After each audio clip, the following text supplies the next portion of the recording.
Good rising, everyone, and welcome back to Coffee Talk with Karen B. I see that things are already jumping off in the chat. Don't you think it's a little early for that?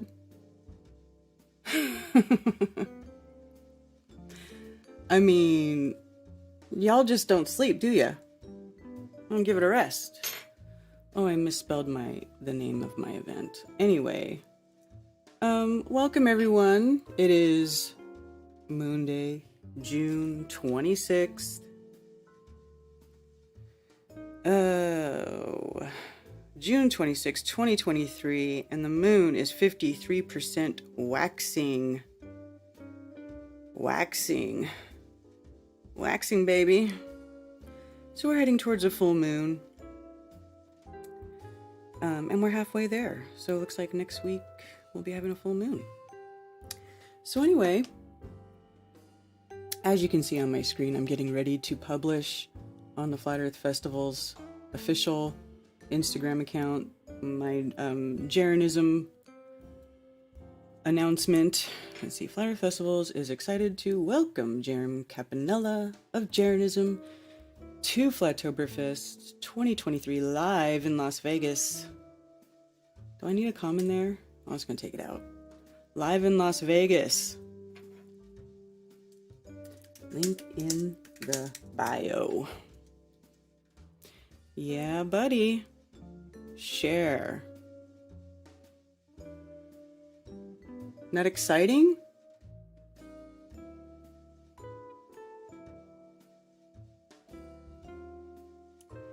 And I actually have to make another one too. But not yet. So anyway, I'm just going to put this up on screen until I'm ready to turn my camera on, because I'm not quite ready yet. And I don't know that I feel 100% comfortable primping, or whatever you want to call it, in front of you people. But anyway, how's everybody doing? Did you all have a great weekend? I know I did. I had fun. I went roller skating. We went to like this cool roller rink in Spartanburg, and took my children. It was so fun. And there was like almost nobody there. We were like the only ones there. We were skating for a couple of hours and my legs are super sore. My legs are like, my thighs are on fire when I start walking around. But it was such a good time. And we had a lot of fun. So that's what I did on Saturday.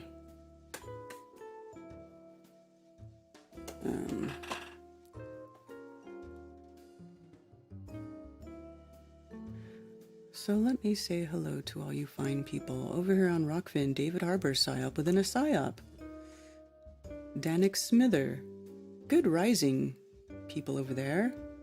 Hello to anybody watching on Rumble. I don't know that anybody is. Maybe. And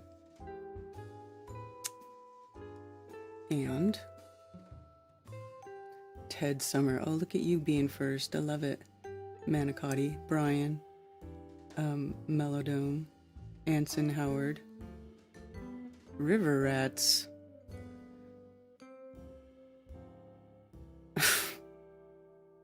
What? Kissing ass? What are you talking about? Oh my gosh. Spicy Sarah. How are you doing, Sarah? Did I say hi to Anson Howard? Anson Howard, chat room, everyone watching. Flatty915. Jenny G. Hey, girl. What's up, girl? PSYOP within a PSYOP is over here, too.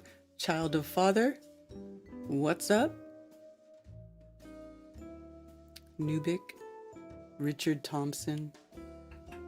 Truth and Justice. Why do you have a tooth? That's funny. Benny Boy. Mark Shuri. Yes, here we go, bro. Joelle Lynn, hello. Martin Ellen, Truman Burbank. Good flat morning. Yes.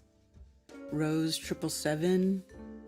Richard Thompson. Yes, I do have Rockfin and Rumble on. Aisling 717. Hi, Cammie. Skating is cool. You're coming next time. And Dean is a cheater. What do you mean is a cheater? Cheater at what? I saw you guys were golfing the other day. Mystical rock hounding and fossils. National Memorial Gardens. Yeah, Cammie, it's actually not far from your house because it's in Spartanburg. It's a place called, like, they call it Hot Wheels. And, you know, it was cool. There was nobody there. Like, if we got a group of people to go there, we could probably count on it being mostly just us. It's just, like, it's crazy. And Ted and I were talking about how, like, when we grew up, roller skating was, like, the jam, man. We loved doing that. Like, it was the thing that we did, right? Growing up, like, it was, you know. So, anyway. And it's crazy how, like, nobody these days, you know, skates. It's like all these places, they're just old and empty and nobody's there, you know. And it was kind of cool. They had a little bit of a arcade thing there too. I tried to play the little basketball hoop thing, and then Ted and my son did it, and they both beat my score immediately.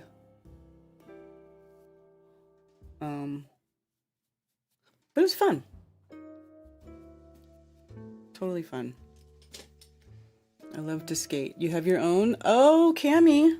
I was thinking, I'm like, you know, it would be better if we had our own skates. Because the skates there are just, you know, like, they're okay.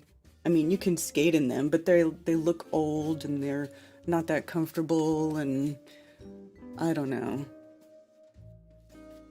It'd probably be much nicer if you did have your own skates and you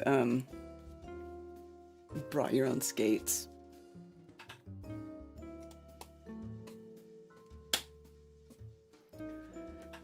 Spicy Sarah, do you roller skate?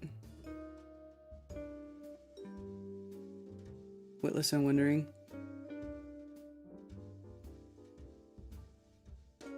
Ice skating is fun too. Yeah, not a roller skate man. Hey Voynick, how are you? It's good to see you in chat. My 12-year-old loves skating. I got her some inline skates for her birthday. Yeah, there was a little girl that had inline skates there skating. It was cute. They were having fun. Yeah, my daughter was, she just got this thing where she was like, I want to skate. I was like, all right, because we had gone skating before a long time ago, and she did not like it. She hated it. And then she didn't want to go back. And then just randomly the other day, she's like, let's go skating. I was like, all right, you know, so for me, if you know, I know my daughter, so I was like, all right, I'm taking this opportunity. Let's go skating. Right? Like, let's go right now before you change your mind. So we did, and it was really, really fun. And she actually, by the end of the couple of hours that we were there, she was, you know, skating pretty good. She was able to go around the rink without falling. Like, at first she was having a hard time, but she stuck with it. I was so proud of her. I was so proud of my little girl.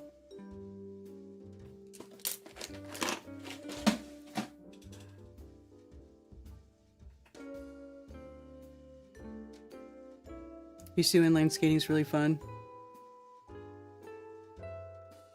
Hello, Joe Nugent. I fell the last time I went roller skating and my back has not been the same since. Oh, I'm so sorry, Sarah. Sarah, get a yoga swing and hang upside down in it every day. I'm telling you. I am telling you.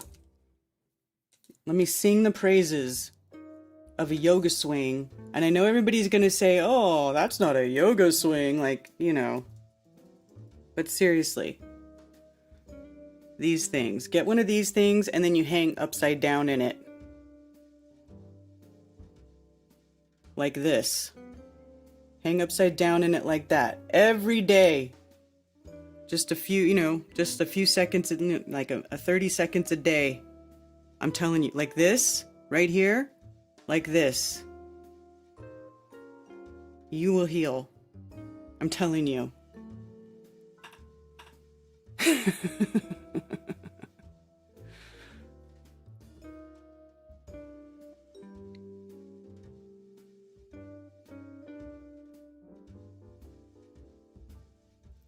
What?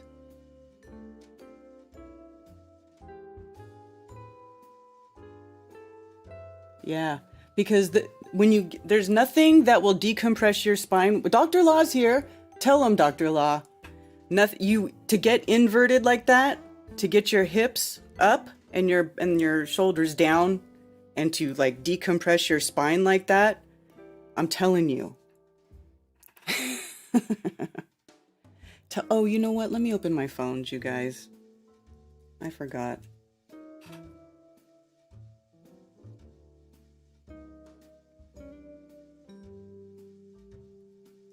Welcome to the conference center. You are a host.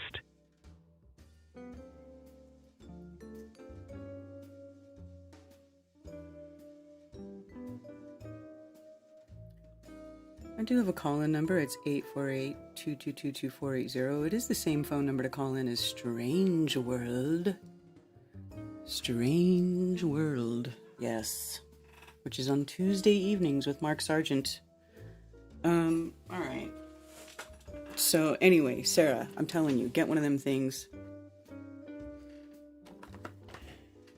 You can, you can find a place to hang it up. If you don't have a place, you can hang it up. What you could do is you could get like 2 4x4 posts. I guess you have to talk to your landlord about it, but it's the best thing. I have a swing. Just come to my house, and hang upside down. Inversion will decompress you, but you have to be able to deal with the blood rush to the head.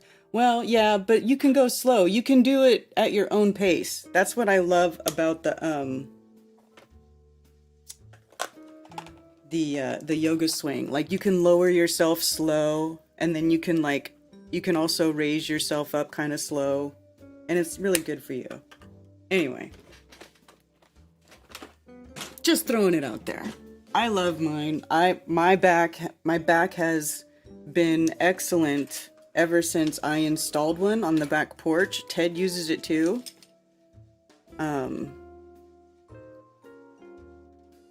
So, just saying. So anyway, Flytoberfest is coming up October 21st and 22nd of 2023, and it is in Las Vegas, Nevada. And so far we have Mark Sargent, Mark Devlin, Jaron Campanella or Jaronism, Dave Murphy, Ben Balderson, Jason Lindgren.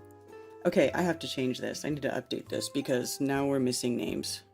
Okay, so if you go to the website, flatearthfestivals.com/Flytoberfest2023, and you click here to buy tickets, and you click here at this one right here to book your hotel. The ticket price does not include the hotel. I've had a couple of people ask me that, and sweet baby Jesus, do I wish that I could find a deal where I could get you guys a weekend that hosts an event and gives you rooms for less than $200 for 2 days, but that is absolutely unheard of and impossible. Just saying, I don't think so. No.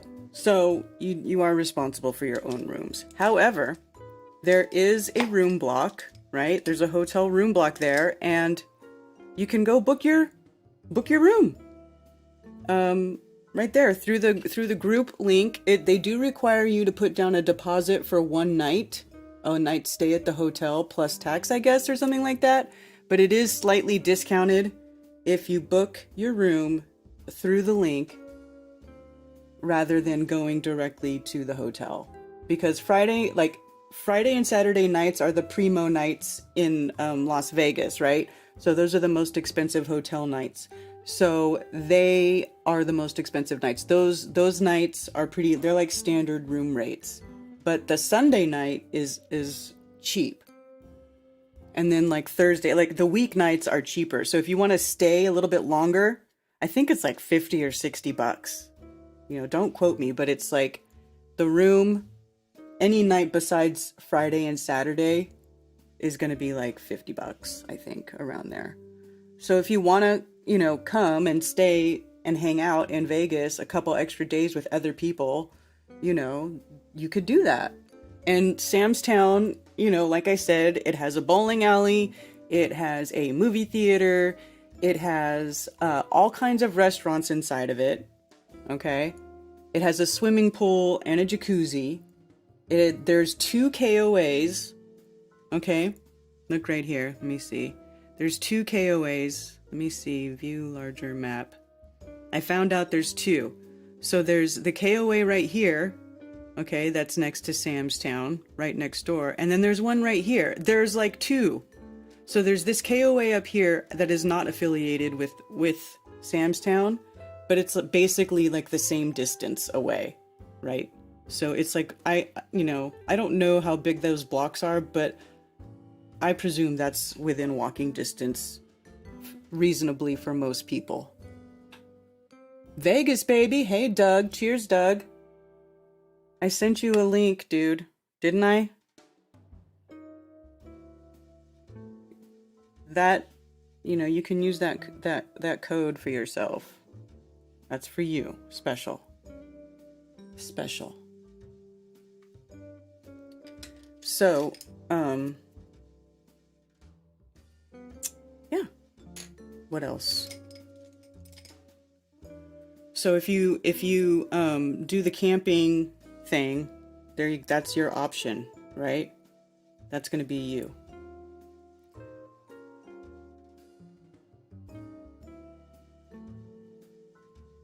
And there's 2 options. I guess Carrie, I don't know if she's here. Carrie, if you're in chat, I think Carrie said she booked a spot at the KOA up the road, like not the Sam's Town one, but the other one, and that it was cheaper. So if that is your option, if that's what you're going to do, you might compare prices. I don't know for sure if that's the case, but that's what I heard. So the other one that's not, you know, the Sam's Town one might be a little bit less expensive. And then, you know, but then it doesn't come with, it probably has different amenities and stuff. Like the Sam's Town one, they probably let you use the pool and stuff at the hotel, like stuff like that. So anyway, that's all there is. That's it. That's all there is. Flatman X, what's up? Mellow. Dr. Bass Ackwards. Last time I was in Vegas, I got hooked up with a free suite at one of the top floors of the Stratosphere Hotel because they had booked and reserved my room to someone else, and I flipped out on him. Haha, you got the Rain Man suite? That's funny.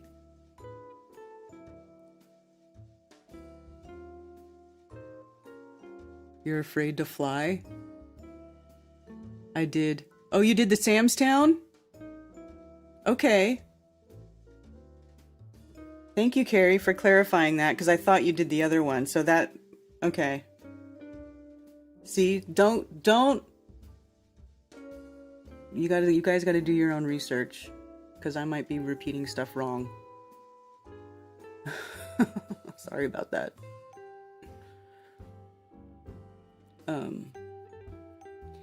Yeah. Or maybe that wasn't you, Carrie, that told me that the other one was cheaper. Maybe somebody else did and I'm just remembering it wrong. Any Flattober boxing matches scheduled? Oh my god. Did you hear about Elon Musk and fucking Zuckerberg? I thought that was a joke. I saw a meme on Facebook. I thought it was a joke. And then I asked my friend, who knows that guy, and he's like, yeah.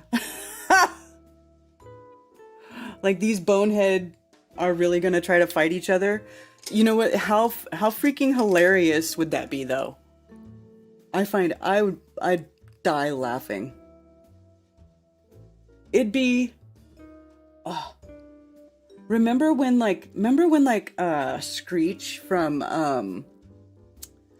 Screech from Saved by the Bell was boxing?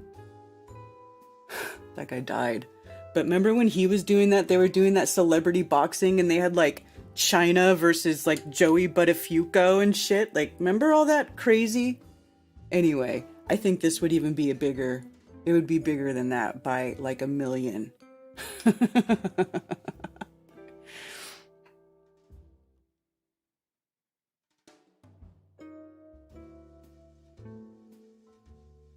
Let's see if I can bring up the article. Hold on.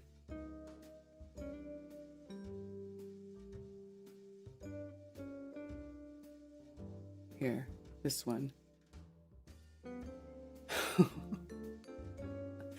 Elon Musk versus Mark Zuckerberg. Dana White prepared to make biggest fight ever in the history of the world.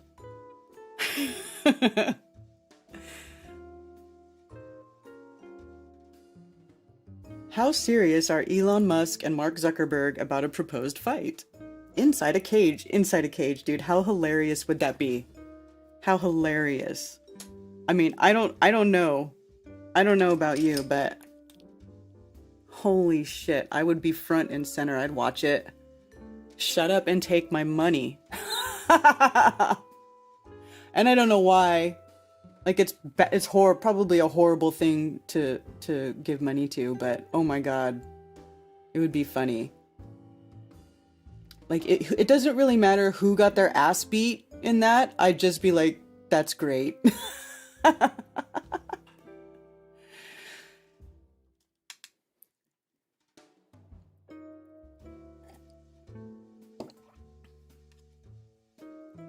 Zuckerberg would spank Elon.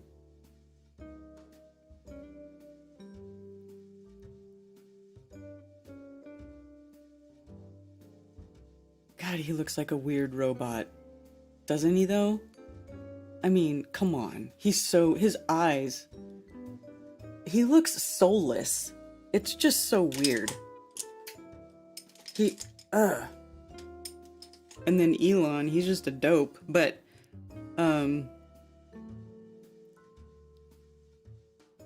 where was that thing that I saw that had their stats? Well, supposedly Zuckerberg is like a jiu-jitsu type dude. Supposedly. What do you think about that? I mean, he'd probably... If Elon Musk is just an old billionaire, I mean, he's kind of fat. Remember those pictures? Those pictures of Elon Musk when he was, like, on that yacht and they were hosing him down like a beluga whale?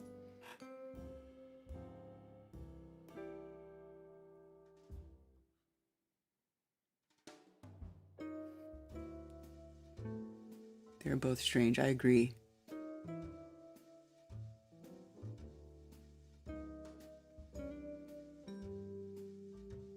Brain?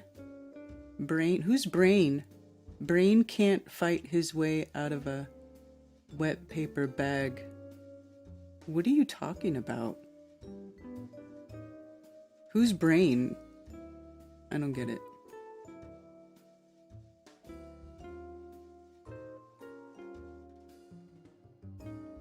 Years ago, Mitt Romney took on prop boxer in a fundraising event.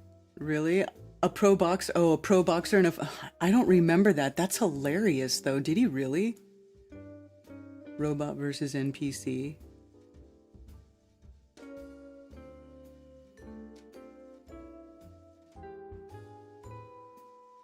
You guys are funny.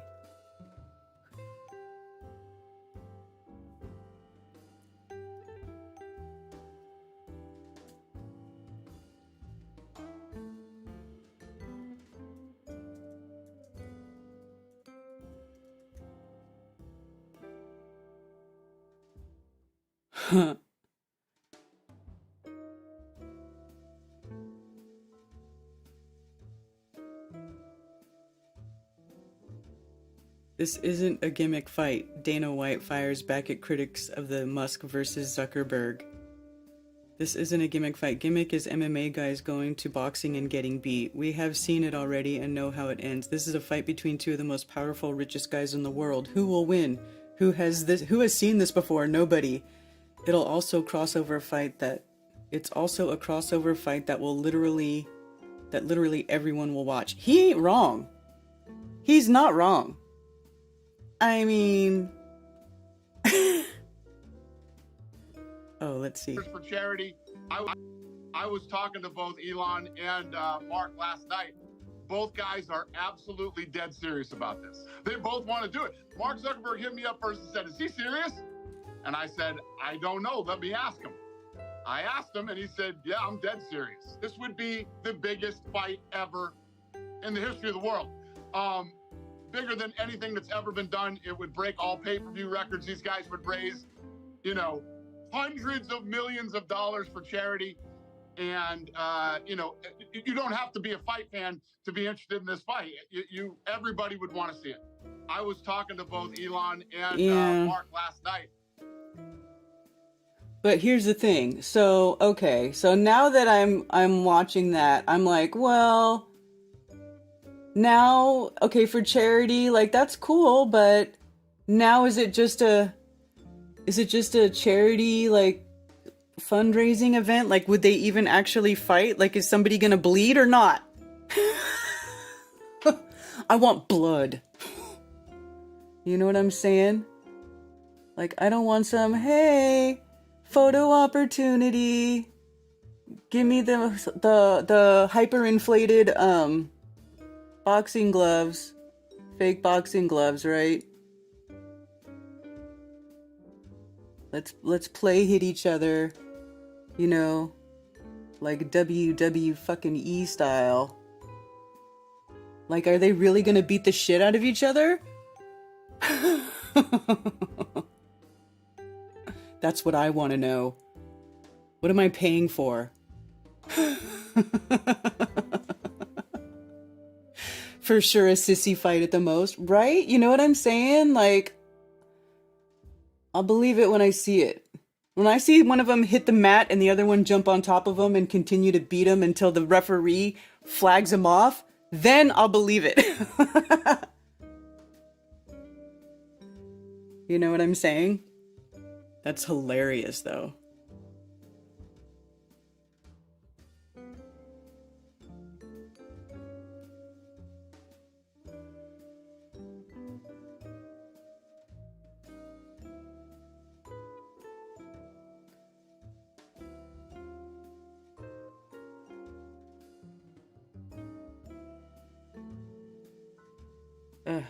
Sorry, you guys. I'm almost done.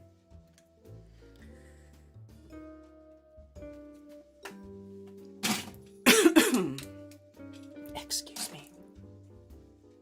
I'd watch a 9mm duel. They would probably both miss each other. Yeah. The fight will end in a draw. No damage to either. Lord Racer says, yeah. Mark has been training in Muay Thai. He may kick Elon's ass. That's what I'm saying. Like, I'm hearing that Zuckerberg, right? He supposedly has been training in jiu-jitsu. They've been programming that robot to play jiu-jitsu. Or whatever, right? So, Elon, I mean, by the looks of those photos from the yacht, has not been doing any freaking jiu-jitsu. Like, really. So he looks a little top heavy. And also how far out would the fight be, right? So like, he would really, if he's smart, he would be like, okay, I need time to train, which I get. But then also Zuckerberg, who's already been training, gets more time to train. So is this a thing where, like, come on. I don't see him putting himself in that position. Like, for real, in real life, no.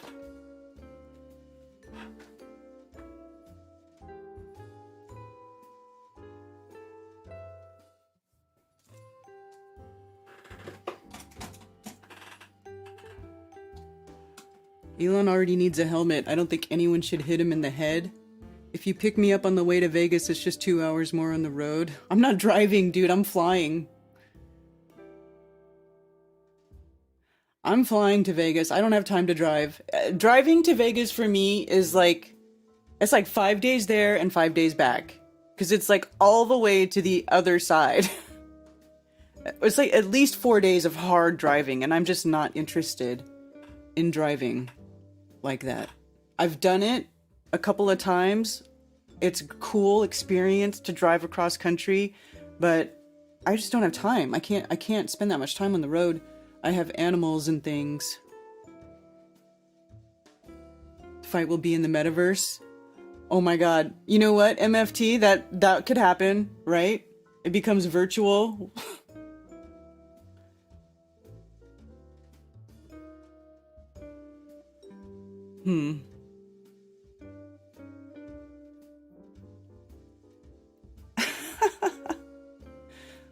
Let's see. Has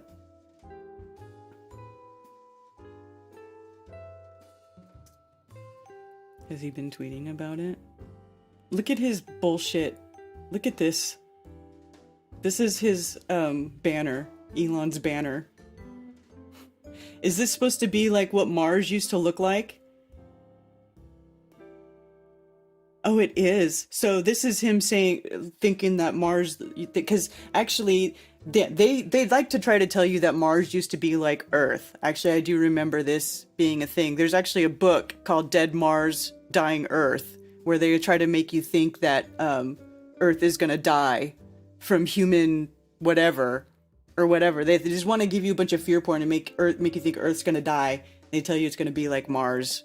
Like Mars used to be like Earth. We're gonna end up just like Mars.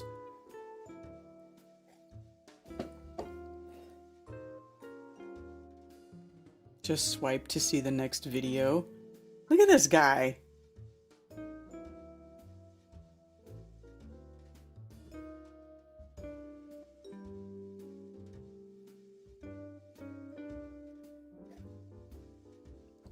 Is this for real?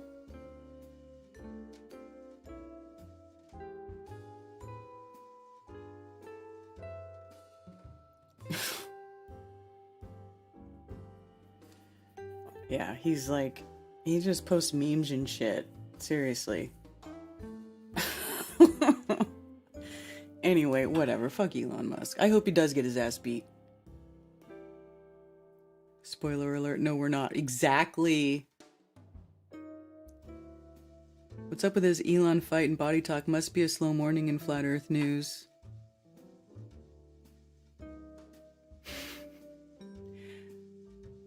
Is there any Flat Earth in the news? Let's see. Let's search Twitter.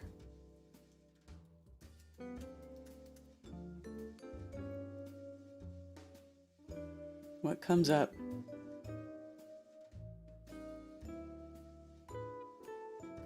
People claim we can see satellites in space. Why can't we see any from space? Dur, dur, dur, dur.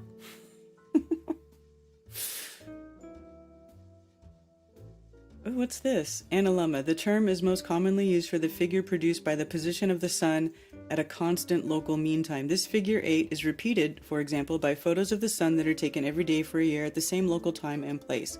Look at this! This is kind of cool, actually. I just want to make it bigger. Don't play me music. That's interesting. So here's the poll.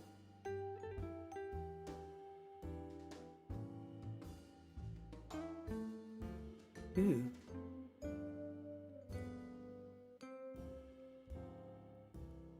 That's cool. I like that.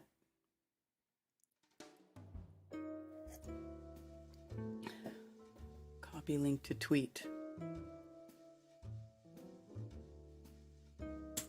Share that into my rebellion. Into the rebellion. The rebellion is my Telegram chat that I created for people to chat and share information off of Facebook, off of Zuckerbook. Just a little side note. Not once in the history of space travel has an astronaut ever panned his camera around 360. Not even 180. I don't know about that, but yeah, we'll see. The firmament. Earth is not literally flat, but if large bodies of water are parallel to the same datum line over thousands of miles, it's not a globe, it's a level plane. Oh, I like this. This is a good one. That's a good one.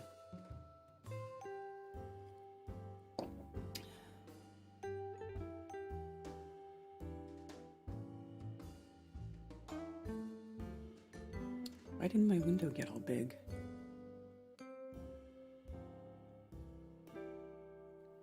So anyways, you're probably right. There isn't really very much news going on in Flat Earth. It's not always super exciting. Oh, there goes a Norbs animation. Remember Norbs? He cut his channel down and hid everything.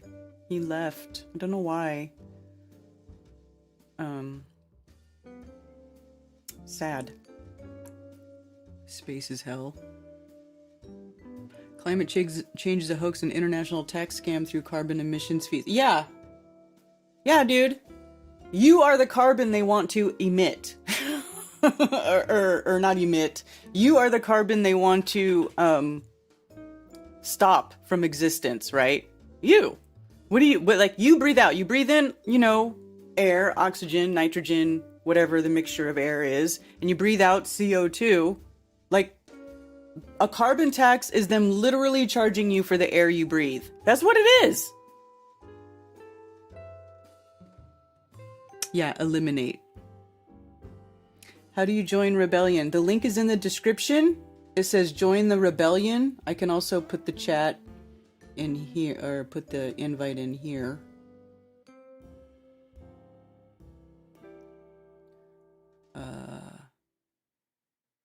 Copy link.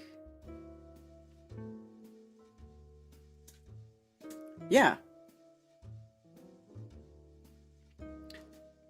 I've seen a rise in spiritual attachments in the FE community. What do you mean? Can you elaborate on that, Thunder Chicken? Do you want to call in? Does anybody want to call in?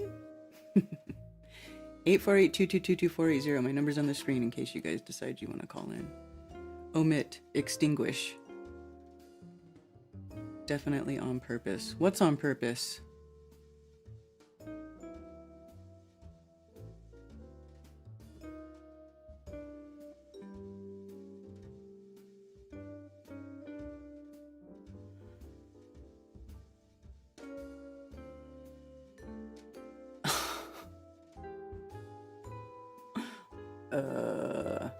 What are you guys talking about?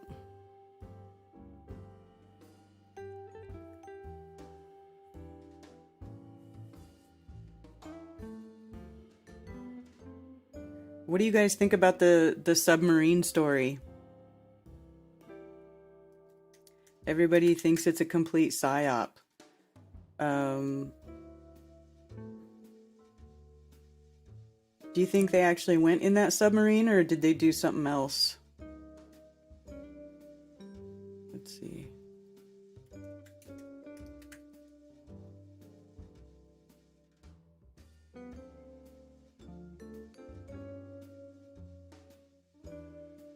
Because it's talking about how they ignored expert opinion.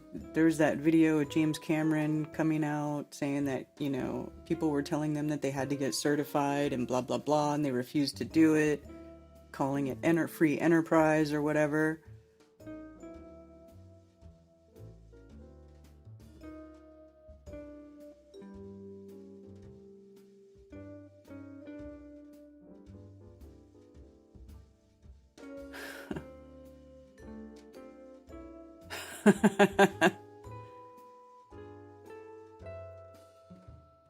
It's sad that our government... Okay, here. This is what I consider about it.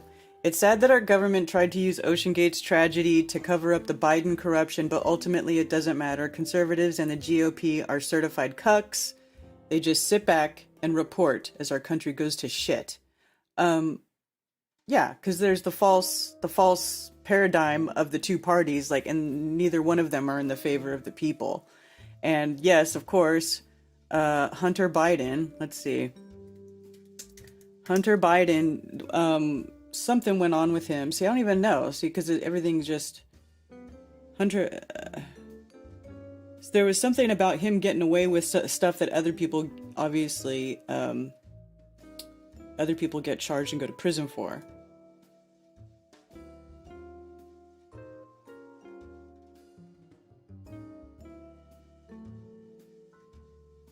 Bombshell IRS whistleblower testimony that he interfered in criminal investigation into Hunter Biden.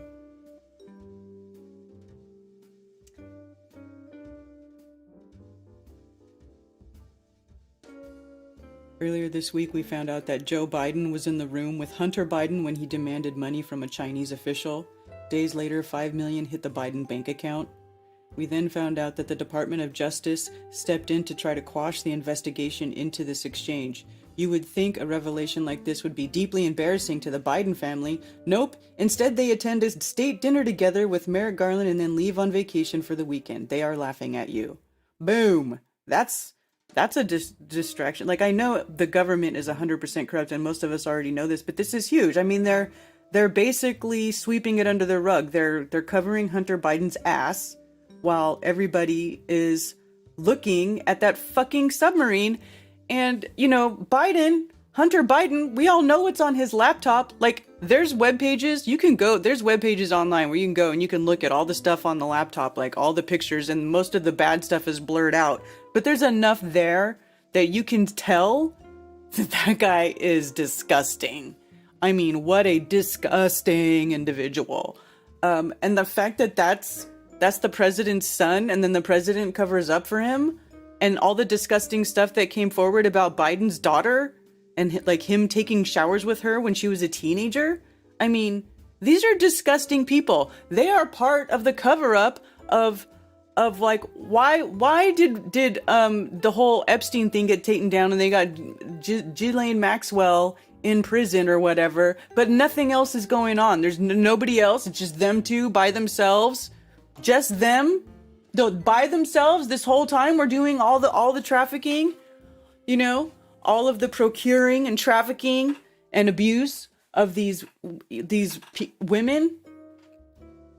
No, clearly there's a whole bunch of shitty people in on it, you know, and they're clearly part of it. I mean, look at the disgusting things they do. So I agree with that person saying that is being used to distract from the shit that's going on, from our corrupt government being corrupt and disgusting, taking money from Chinese officials.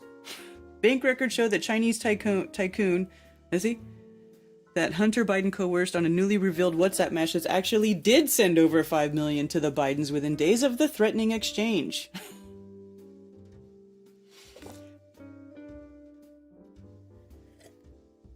Yes, Anson Howard, of young girls. Of females. Biden is a groper. Yes. I mean, they're disgusting.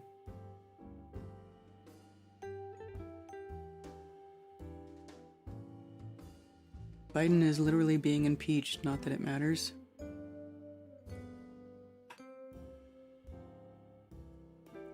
They knew it imploded Monday. Maybe they wanted people's sympathies and billionaires.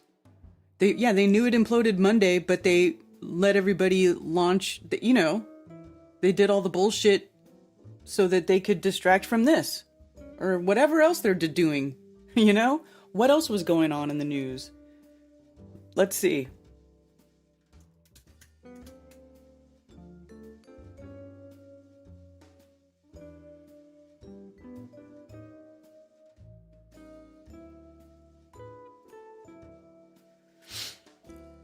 Stocks edge lower in crude gains after revolt in Russia? Okay, so there's also some shit going on in Russia. What the hell happened in Russia? Russia loses bid to hold on to embassy near what? Near Australia Parliament? Okay, that's not... BBC, Syria war. 9 killed as Russia airstrike hits Idlib market.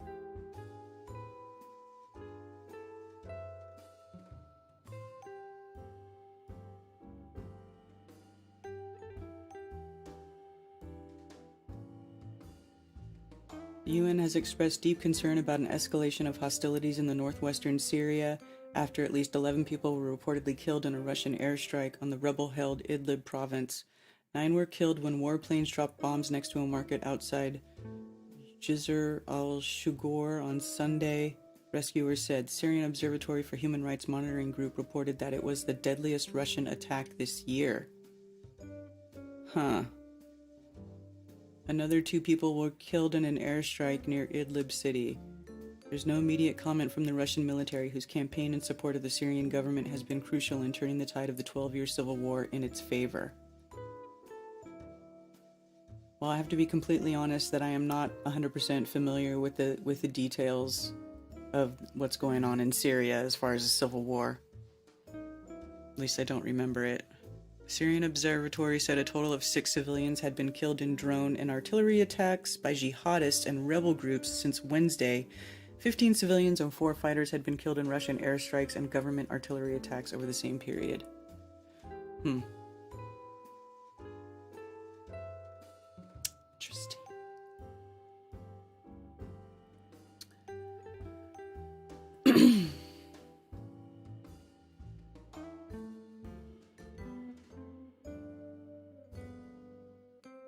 New images of Chinese spy balloons over Asia.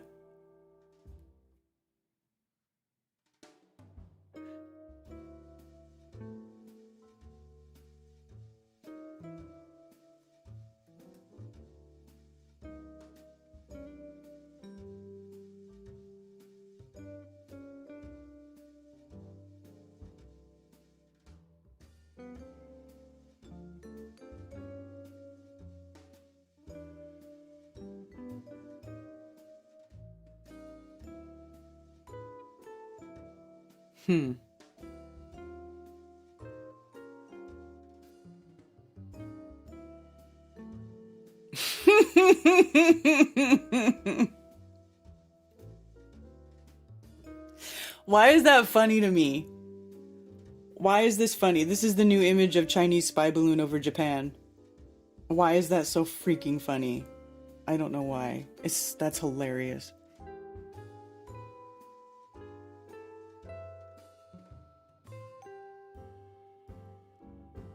Japan has confirmed balloons have flown over its territory and said it's prepared to shoot them down in the future. China has not directly addressed the evidence presented by the BBC. U.S.-China relations were thrown into turmoil earlier this year when an alleged Chinese spy balloon was shot down off the U.S. coast. China claimed the balloon seen over northwestern U.S. in late January was a civilian airship used for scientific research such as meteorology, and that it was an unintended and isolated event. John Culver, a former East Asia analyst for the CIA, told Panorama that this had been not just a one-off, but a continuing effort dating back at least 5 years. I said the Chinese balloons were specially designed for these long-range missions and apparently had circumnavigated the globe. There it is. There it is. Oh my God.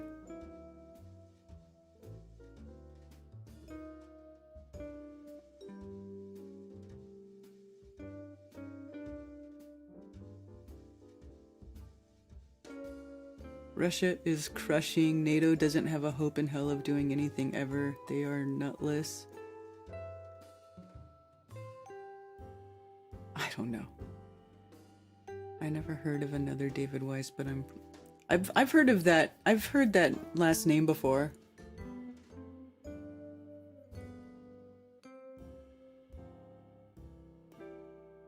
Not much of a threat. Just shoot your balloon down. Valley Parks, thank you for the tip.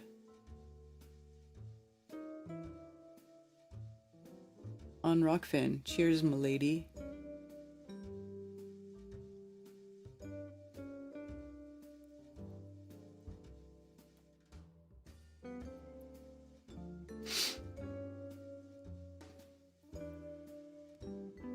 You'll see.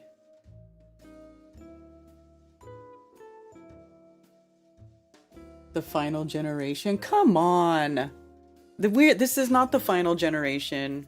Because people are always having babies. Look at Witsit's got a brand new young baby. Sarah and Griff have brand new young babies. We need to have more people having babies. Oh, speaking of more people having babies. Rose, I don't know if you're still in the chat or listening, but Rose 777 and I have decided that we are going to start setting aside some time to start doing some singles streams.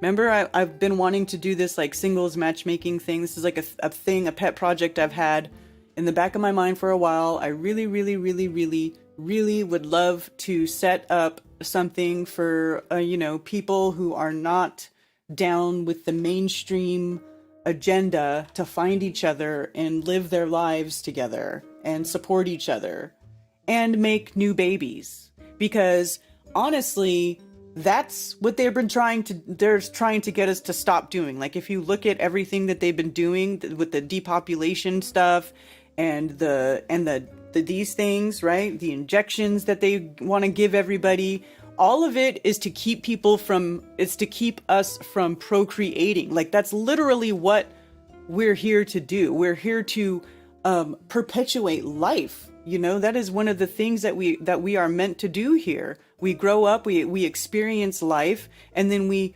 have children so that they continue to grow up and experience life, and so on and so forth. And if we stop doing that, then we cease to exist. And, this place was made for us, right? This place was made for us to exist in. So if we cease to exist, does the creation cease to exist? Like, is that like the ultimate goal of these people? Do they think that if they get the creation to cease to exist, that they can then replace it with their own or something? Like, what kind of fucking twisted, weird, delusions of grandeur do these people have? I don't know, but I do know that the answer is for us to live our lives unencumbered, unpoisoned, untouched, and to be fruitful and multiply. So we're going to start doing these streams where we can get people and you know what? If there's anybody listening right now who wants to be featured, like if you want us to have you on the show and put you forth as somebody who is a single flat earther, and you're looking for another flat earther, you're looking for a relationship, a long-term, a serious relationship, this isn't like a hookup thing, But if you really are trying to find that one, and it's difficult because we are all so isolated, then you can email me and we can set it up. So email me, KarenBFE @protonmail.com, or you can email singleflatearther @protonmail.com and put in the subject single flat earther, so that I know what you're emailing me about and I can find you. Like, I can filter the search, for single flat earther. Because I would really like to start facilitating getting other people together, because, I see my friends who have significant others and they are so happy. Their lives are so enriched, and I want that for everybody. Like Witsit and Kai, they're young and they're wide awake and they have a brand new beautiful baby and they want to have more babies. And that is exactly what we need to do. We need more of this, not less, more. Part of me wishes nukes were real. Jesus, MFT, why are you so black-pilled? I love you, but oh my god, you are so black-pilled. You here, Rose? Okay, good. I'm going on Mari next month to find who the father is. I really hope it's not Rose. Oh my god. Jenny Rife. Yeah, see, Jenny Rife and David and Jenny, they're also two that found each other and they had a baby. Look at Matt Long and Jessica Long. They're having a bunch of babies. This is what we need. We need flat earthers to get with other flat earthers and then make more flat earthers and and not only just make more flat earthers, like that's kind of a silly way to say it, but we need more enlightened, awakened individuals who are aware of how to survive in this toxic world, i.e. not poisoning your children to be having children and raising them, you know, with those values. This is what we need.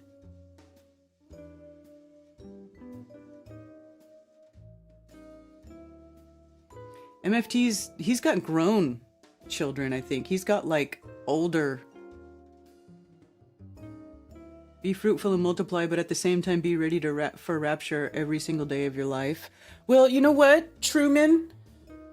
I mean, if you just live every day of your life like the best you can be, if you always try to do the best you can, you know, be honest and be responsible and, you know, take care of your family. Like if you just live your life, you know, with those values, you're always going to be ready. But it'd be, you know, it'd be a shame to not have children just because you're so worried about the rapture. You know what I'm saying? Like, think about it. You can't really worry about something that may or may not happen in your lifetime. You know, as bad as things are, what if this isn't as bad as it gets? And I freaking hate even asking that question, but what if it's not? You know what I'm saying? What if we still have a lot of time left to deal with this? Not that I wouldn't love for the creator to come in and just be like, oh, pish posh, you nasty people, just get off. Get be gone. Not that I wouldn't love that. Not poisoned by routine treatment. Exactly. I may conceive a child during Flattoberfest. Hey! You know what? Good. That'd be awesome. Because then before the next event, you would have a new baby. And you may have to miss the next event, but that's okay. It's a good reason to miss it.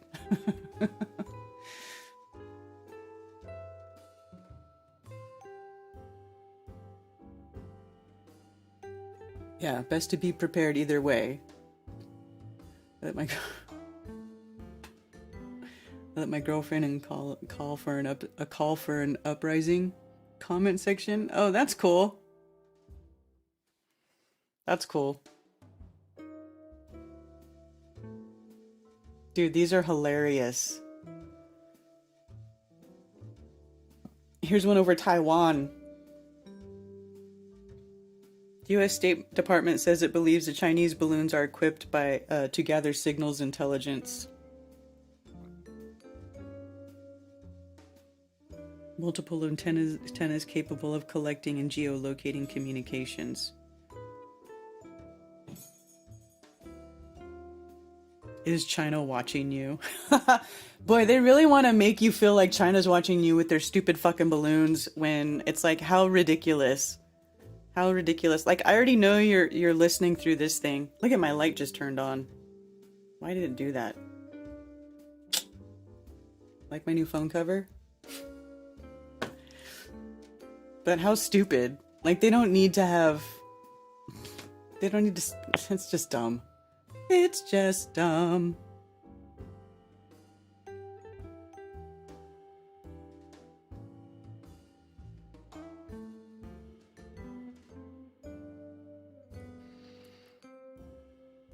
The 1960s drafting of 18-year-olds was severely bad. Oof.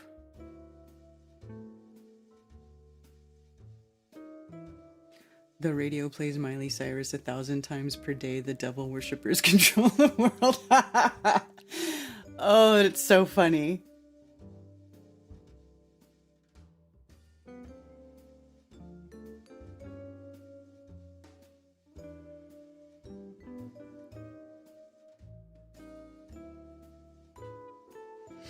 Yeah, man, I have some stuff I'm working on for that. Really, though, when you homeschool your children, it's like, it doesn't have to be, you know, it's really not that different from, like, you know, what you need to know. You teach them what they need to know. And most of the stuff, you know, reading and writing and math and all that stuff is pretty much the same. And actually, most of biology, like science, is the same.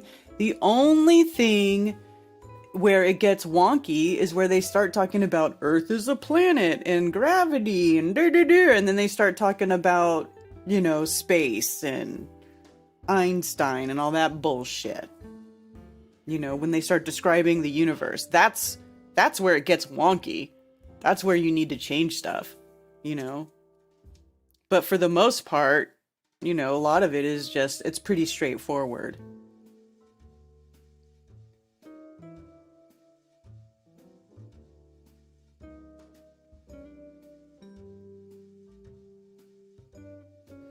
Useless kids that weren't taught any skills. I'm not going to rely on the children of this generation. That's it. That's what I'm saying. Like, have them learn skills.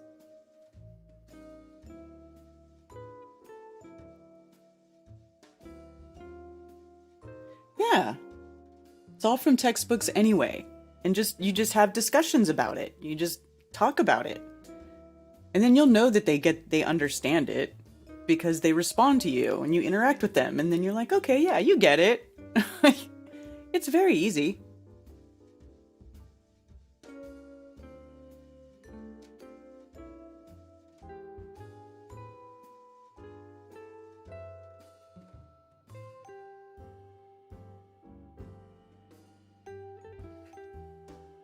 There have been a couple of things where my daughter, she's like, what about this? And I'm like, don't do that part.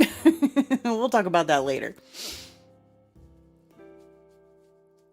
It's funny though, like, you know, the things, there is some stuff as you get like higher up, like more deeper into different subjects and stuff, you'll be like, man, they still teach this? I mean, wasn't this already proven not to be true? I mean, seriously, it's even outside of like flat earth stuff.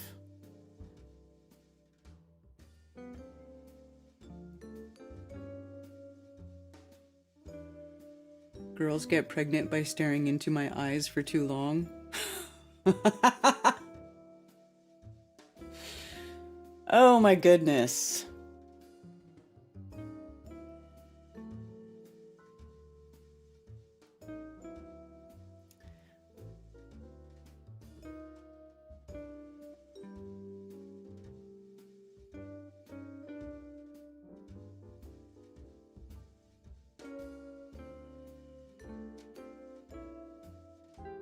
Why does all this look like UK stuff? Options. English United States.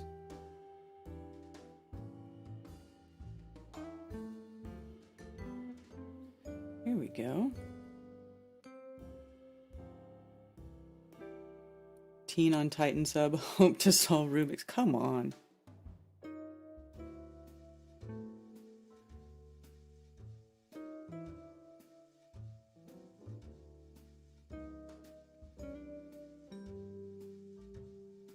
Oh, look at this.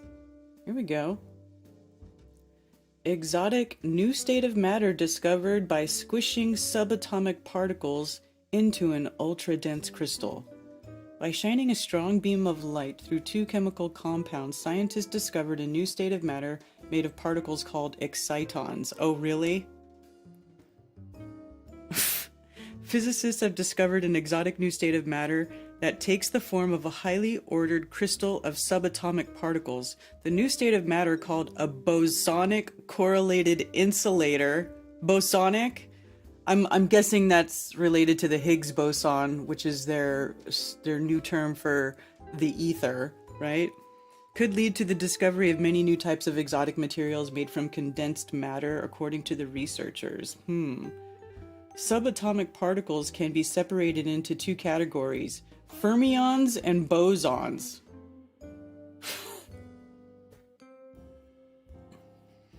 The primary differences between the two are how they spin and how they interact with each other.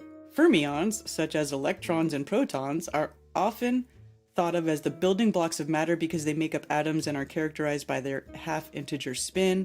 Two identical fermions cannot occupy the same space at the same time. Bosons, on the other hand, carry force, such as photons or packets of light. Come on! And are thought to be the glue of the universe, tying together the fundamental forces of nature. Okay, so they're talking about the ether here. The glue of the universe. That's the ether. It's not photons. It's not packets of light. It's the ether. tying together the fundamental forces of nature. These particles have whole integer spins, and multiple bosons can be at the same place at the same time. Right.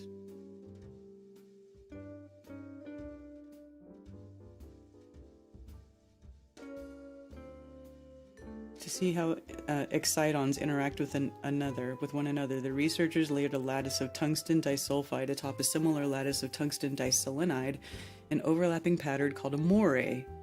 They shined a strong beam of light through the lattices, a method known as pump-probe spectroscopy. These conditions pushed the excitons together until they were so densely packed that they could no longer move, creating a new symmetrical crystalline state with a neutral charge, a bosonic correlated insulator. Conventionally, people have spent most of their efforts to understand what happens when you may put fermions together. The main thrust of our work is that we basically made a new material out of interacting bosons. So this is them trying to say that they created... I feel like they're trying to say they created matter out of nothing. They're trying to say they created matter out of ether. And actually, I think there was something else where... wasn't there another thing where somebody said that they created matter from energy? Oh, dude, I feel like I talked about this before.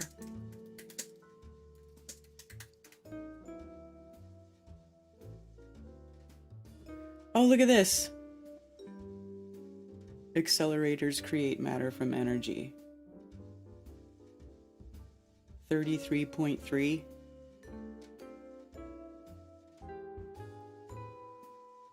The principle of the cyclotron. And this a version of cyclotron in which the frequency of the alternating voltage and the magnetic field strength are increased as the beam particles are accelerated. And the synchrotron, a version of the cyclotron in which the frequency of the cyclotron accelerator that uses fixed frequency alternating electric fields and fixed magnets to accelerate particles in a circular spiral path.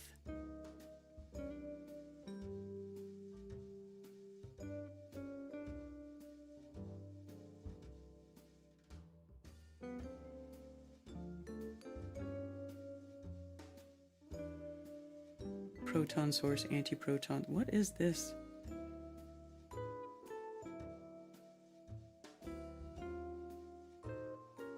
The Stanford Linear Accelerator was 3.2 kilometers long and had the capability of colliding electron and positron beams. SLAC was also used to probe nucleons by scattering extremely short wavelength electrons from them.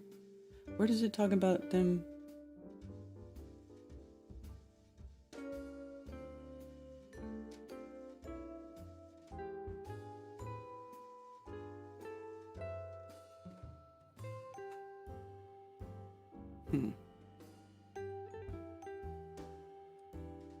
Maybe this is what I was looking at. July 30th, 2021.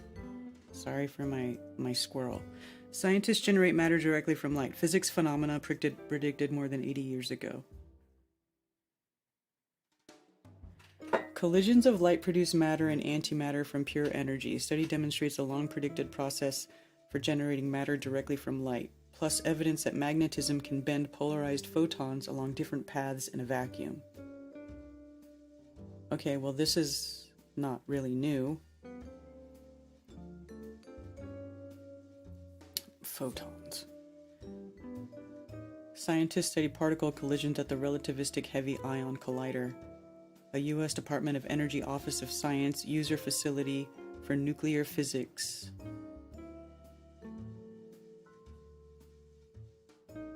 Primary finding is that pairs of electrons and positrons, particles of matter and antimatter, can be created directly by colliding very energetic photons, which are quantum packets of light.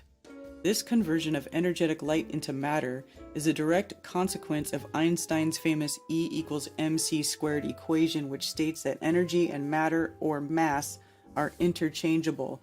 Nuclear reactions in the sun and at nuclear power plants regularly convert matter into energy. Now scientists have converted light energy directly into matter in a single step.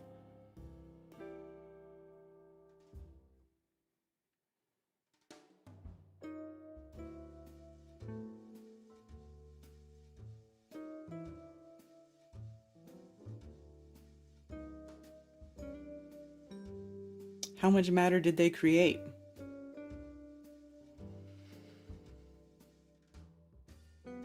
Can you see it? Like, they don't have a picture of the matter they created, do they? Star physicists.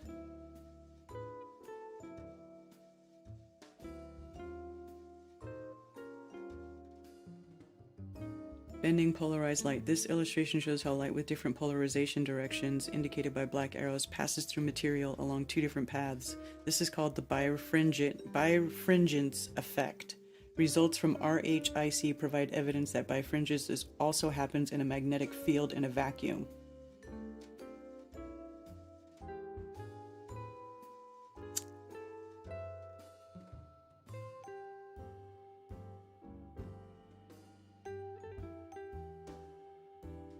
This is similar. What is it?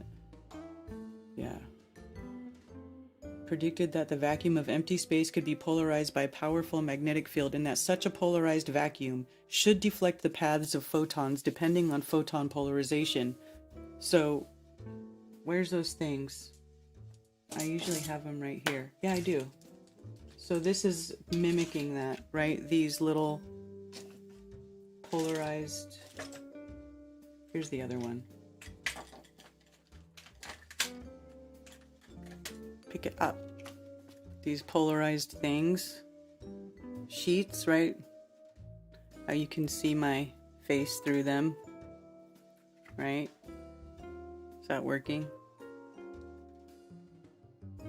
And now you can't. Like, it's weird, right? So this is like what they're talking about. So whereas these sheets are polarizing the light and changing what's visible, you can do that electromagnetically as well. Scientists measured how the polarization of the light affected whether the light was absorbed by the magnetic field.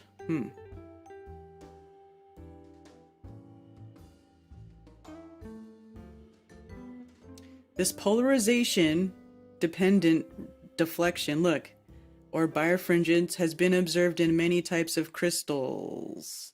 There was also a recent report of the light coming from a neutron star bending this way, presumably because of its interactions with the star's magnetic field, but no Earth-based experiment has detected birefringence in a vacuum. At RHIC, the scientists measured how the polarization of light affected whether the light was absorbed by the magnetic field.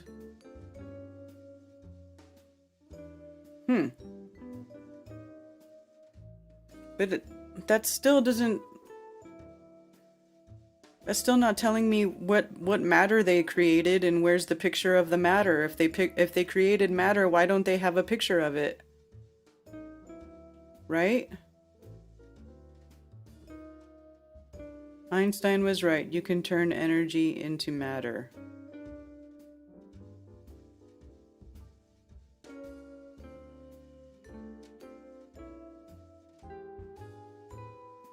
Oh, but scientists at Imperial College London think they figured out how to turn energy directly into matter.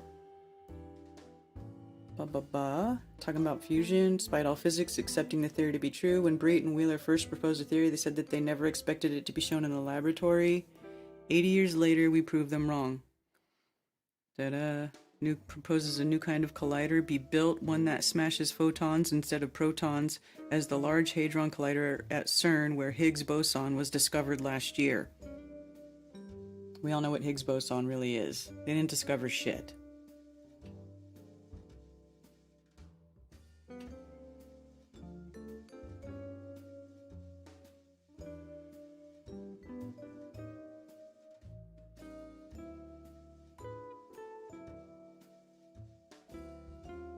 So this is them talking about doing it. When the two sources of light cross, some will collide and create electrons in their corresponding antimatter particles, positrons, which could be detected as they left the holorom. They calculate that the experiment should produce 100,000 pairs of particles.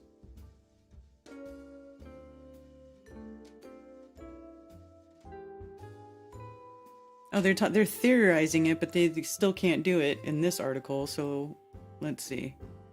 That's 2014. And here in 2021, they're saying that they've done it. But they don't show you anything. There's nothing.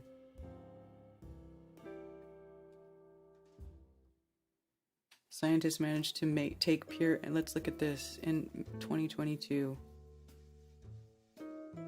Scientists managed to take pure energy and create matter and new physics. Did you convert mass into energy? Go tell to the stars whose light is generated from mass lost during nuclear fusion. That's what they tell you. You don't know that. You can actually look at this process from both sides.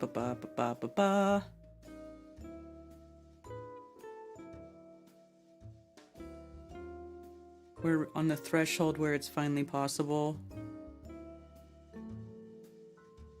One major discovery is that researchers observed the polarized light is split into different paths, but the very strong magnetic field surrounding the gold nuclei.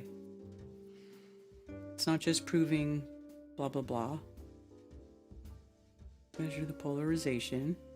This has made it possible to use polarized light to study the magnetic field around highly charged nuclei, as well as better understand the physics of atomic nuclei.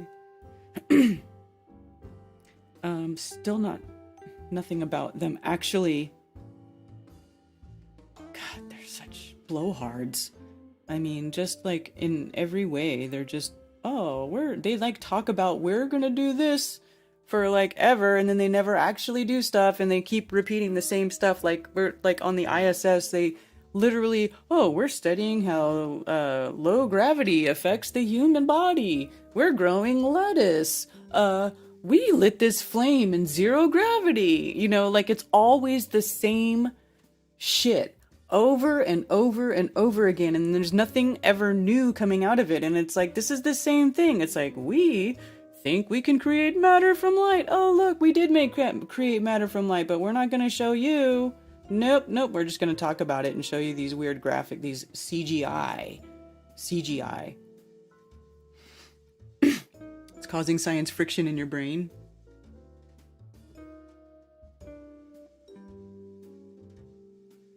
You are watching Faraday effect. It is not numbers on paper. It's optical effect of polarized light. They are taking reality and using words to spin it into something different. Exactly.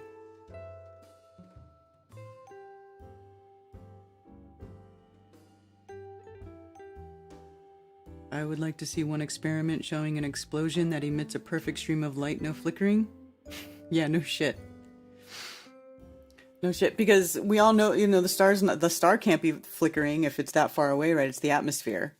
Like, even when people show stars and they're all out of focus and it looks like it's in the water, that's because there's water in the atmosphere, Nerd distractions are like candy to me, yeah.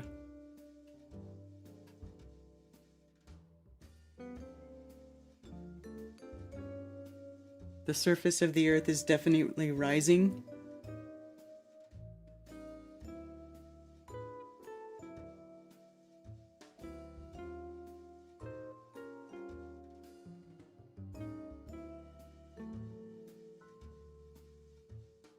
Can demonstrate this with calcite. Yeah, you know what? I still don't have any optical calcite. I actually was looking for a nice piece at the last show we went to so I could have some, and I didn't see any. So I'm gonna have to, maybe I'll just go like on Etsy or something and look for one and buy one. I do need one. I agree.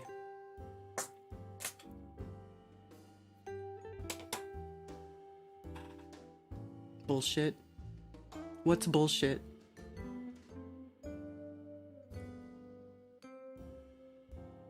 If the earth of the surface is rising, how long till it hits the ceiling? Biggest circle jerk? Yeah. Yep.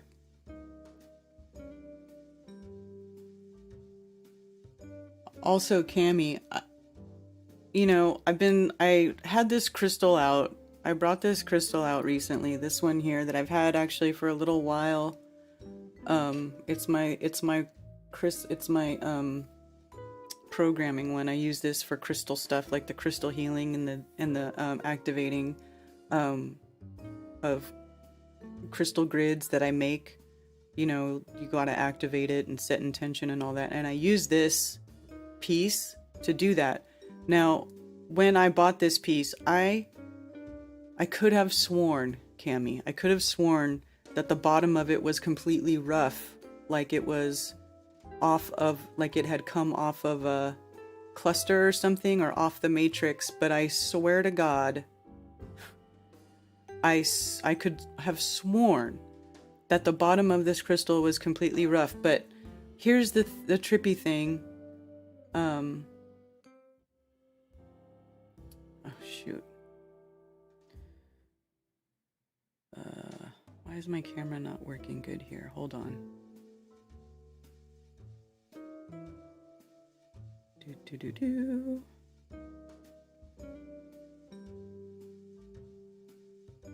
All right.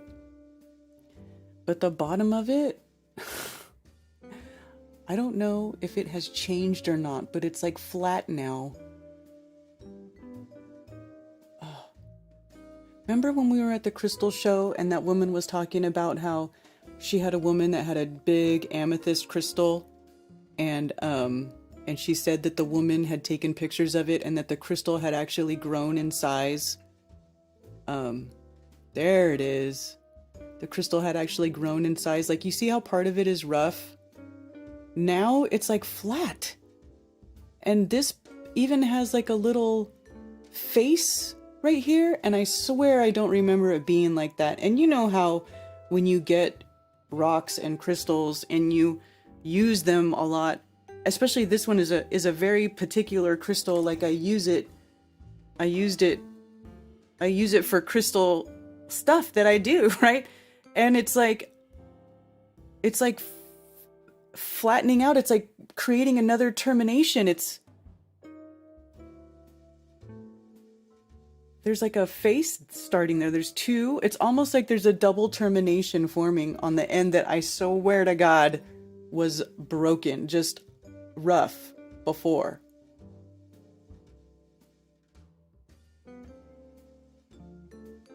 And now it's got a flat face, and it used to just be rough. And you can see it's like, it doesn't even look like the other side, right? The other side has a different kind of point, right? So it's fascinating. I keep trying to think, did I just not notice that before? But I feel like I know my rocks, and it wasn't like that before.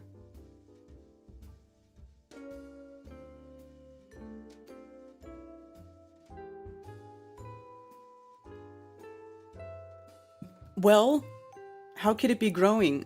Well, the only reason that I could think that could be possible is just because I live in a very humid environment. And, you know, and like the woman that the other lady, like she was talking about, living here in like Greenville, who supposedly had a crystal that grew in size. And it can happen. There's a process called sublimation where, it goes right from the gas form into the crystal form. So, I mean, I really don't know. I guess I could be wrong and not have remembered it like that. But, whenever you find these pieces, especially special pieces that you use a lot, like I've held this crystal in my hand many times, and I'm just feeling like I don't remember it being like that on the bottom.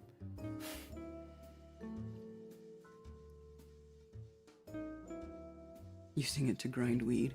Could it have been dropped? No. And it's not a broken type of face. It's like let me get my little thingy out.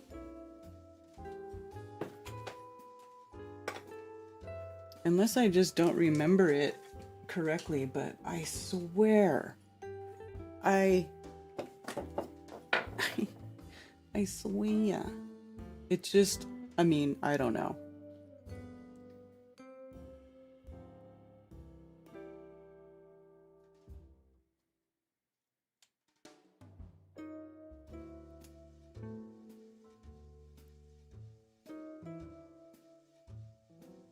There we go.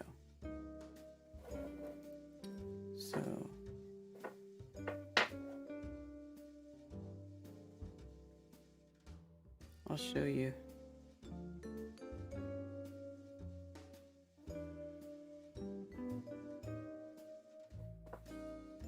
It's, I don't know, maybe this is too zoomed in. See if I can do it a little.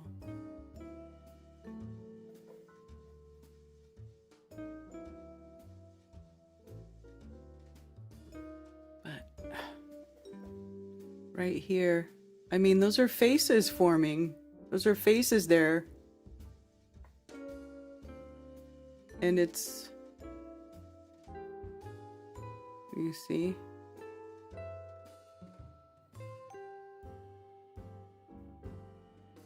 I mean, it's weird. And like this piece right here, like, is kind of still broken. I thought it was all like that. And now right next to this piece where it is broken, that's my pinky nail. You see that face? Like, these are, I don't know, man. I don't know.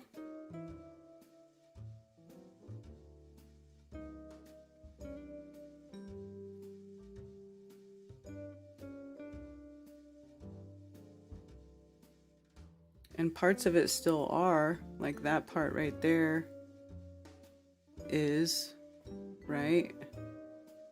And this part of it, but it's like almost like a weird.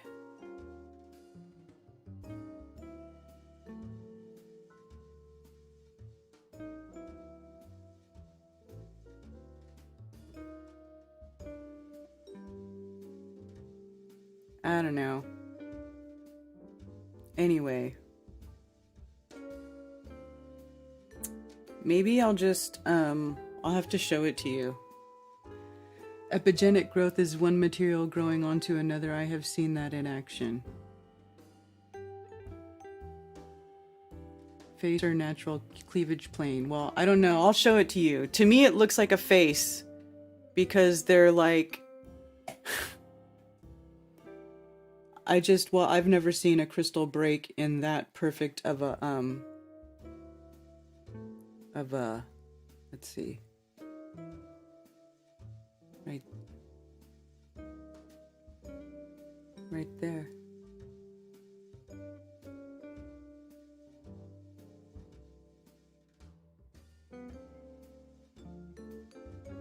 Like it's almost becoming double terminated. Like this was a point, but it's different. Usually when they're double terminated, both sides are the same, right? Both sides are the same. And this is not, it's not growing. It's not the same, obviously, as the other side. So.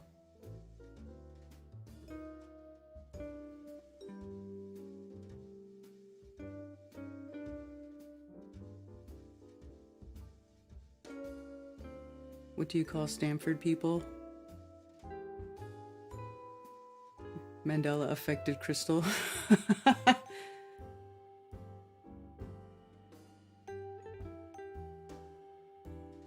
Then a crystal in, say, Greenland. Yeah. I don't know. We'll have to look at it. And then, you know, here's another thing that I was doing with this crystal that is pretty cool. Can you see that?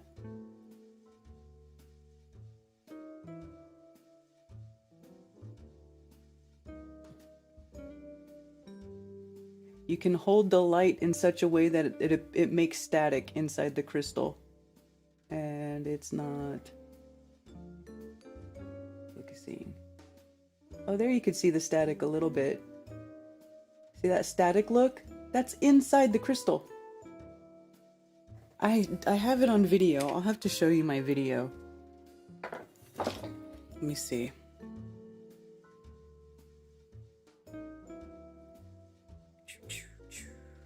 Actually.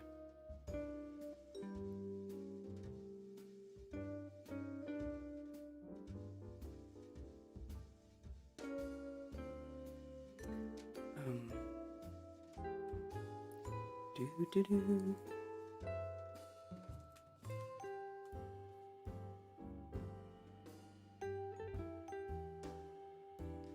Videos. Here we go.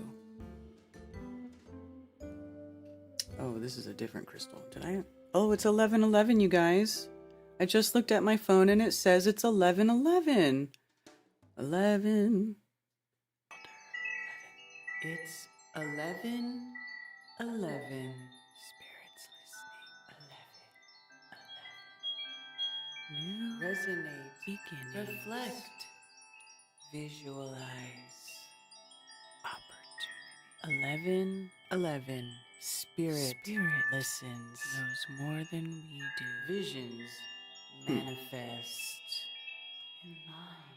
Manifest your reality. Infinite abundance. Yeah, buddy.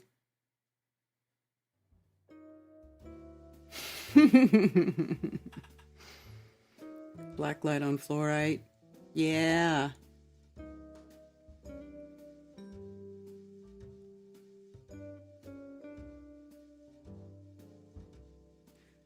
Subconsciously, we superimpose facial images like things in The Man on the Moon. It's Rorschach. That's what pareidolia is.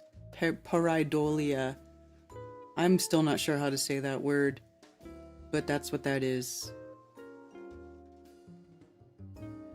Obsidian has very clean, smooth breaks. I know that's not obsidian, but crystals can have smooth breaks, is what I'm saying. Yeah, they can.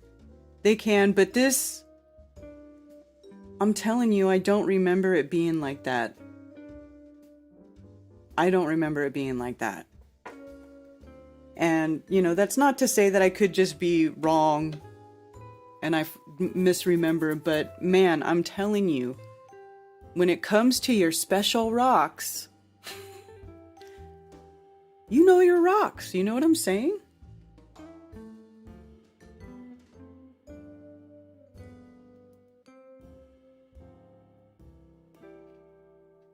Is there damage on that crystal too?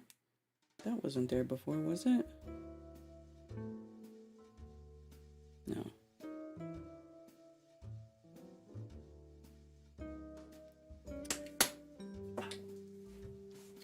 But it's crazy. Hi, Karen in chat.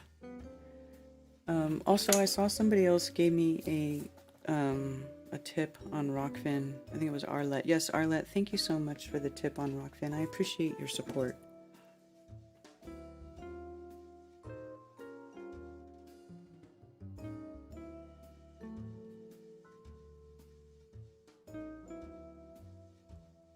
They're morphing.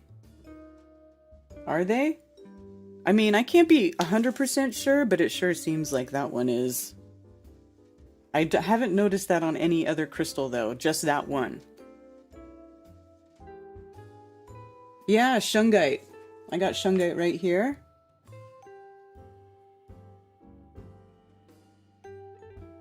This is a shungite pyramid that I've dropped and broke the corners off of. But still pretty cool shungite pyramid. I bought a whole bunch of them a while ago and I put shungite pyramids around all of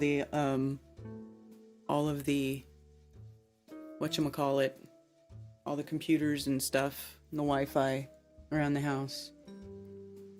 Yes, even, yeah, the Derek Condit guy, the mystical wares guy, is all into shungite, and he's like the shungite guru dude. Oh! Thank you for calling Coffee Talk. You're on with Karen B. Hello, it's Rose.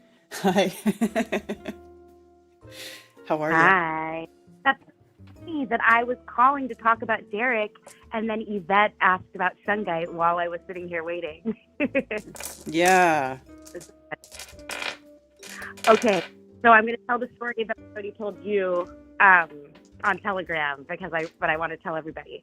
So Derek from Mystical Wares, who's the shungite guy and also the bee whisperer, who healed bee colony collapse disorder with shungite because it helps the internal GPS of the bees find their way home, because that's what causes the collapse disorder. They can't find their way home because all this crappy EMF. So I really appreciate Derek and all of the little presents that he sent me. So Jason and I decided to purchase some crystals from his shop. And then of course, 5 seconds, or like maybe it was the next day after I placed my order, Derek emails us saying, "Hey, I'm sending you guys some more gifts in the mail. So be on the lookout." And I was like, oh my gosh, why is he doing this? Like, just trying to support him, and then he sends me more gifts. So I get my package of my 4 crystals that I bought, and then another package, which is much smaller.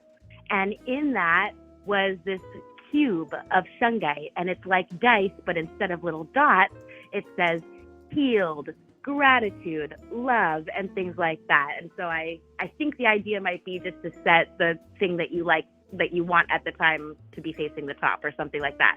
And then in that same box were these little tiny wooden hearts, and then a teeny tiny quartz crystal mushroom. And I was like, oh my God, because the last gift that he sent us was tons of stuff. The only thing that in it that was broken was a teeny tiny crystal mushroom. So it literally looked like he was sending a replacement for the mushroom that broke. And I never told him about the broken mushroom. I was never going to say him. I didn't want him to feel bad. So I just kept it to myself and just put the broken mushroom in pieces with all the other crystals in the grid. And so I had to call him, and I was like, Derek, what compelled you to send the little mushroom and the little wooden heart? And then he just started talking for like, a couple of minutes about the freaking wooden hearts. And I was like, no, not the love heart, the mushroom. And he was just like, oh, it was just intuition. And I just felt compelled. I just felt like I needed to send you a little mushroom. And so I told him about the broken mushroom. But I was surprised, Karen, if he was psychic about the mushroom, how come he wasn't psychic about my question about the mushroom? Because he wasn't psychic about the mushroom. I told you, the crystals tell you sometimes. And I know that sounds insane. Oh, yeah. But it's like sometimes the rock tells you. I know it sounds weird, and I guess that's the intuition part. That's the intuition part, right? So he picked up that crystal needed to go to you. That's the intuition part. So I agree with him that he says it's intuition. Like, that's what I would have said. If I had done something like that and I was like, and somebody was like, how did you know? I'd be like, well, it just is intuition. That's just the rock that said, hey, you need to take me to that person. You know what I'm saying? And it's like whenever somebody says, when I talk about crystals and healing crystals and what type of crystal, how do I know what type of crystal I need? Well, the easiest answer I can give anybody is if you go into a crystal shop and you start looking around, well, it's the crystal that attracts you to it. That's the one you need. The one that you're like, I need to take that one home. That's the one that you need. And it doesn't really matter what color it is, or if it's agate, or if it's, quartz, or if it's this or that. It's usually the one you like, the one that you want to take home is the one that you need at that time. Does that make sense? Yeah, it makes sense, and I'm embarrassed that I didn't remember you telling me that, and then he telling me that too. But it's just weird because I feel like saying the word psychic, because he says that he saw an image of the mushroom in his head as he was filling the little baggie, and I'm picturing him standing there in his huge store that's filled with crap loads of all different kinds of crystals, and the little teeny tiny mushroom called out to him. That's just adorable, and I love it. Yeah. Really, really, really cool. And also, if anyone out there wants to get Karen a cute little present, I noticed that at mysticalwares.com, Derek's site, he has these little cute, teeny tiny miniature terrariums with a Bigfoot inside of it, and a tiny little crystal pebbles and stuff, and it's just adorable. That's hilarious. I love it. Yeah. So that's all I got. I just wanted to tell that story, and now I'm going to hang up and go look at the comments about my story. Okay. Bye. All right. Bye, Karen. Love you too. Yeah. So that's how it works. Most people forget how to feel. Yeah. I ordered a stone online, the note with it read, another stone fell off the shelf when we packaged the first stone, so he sent it as well. I thanked him and added $5. But it's true. Crystal shopping sounds like Dorothy in The Return of Oz.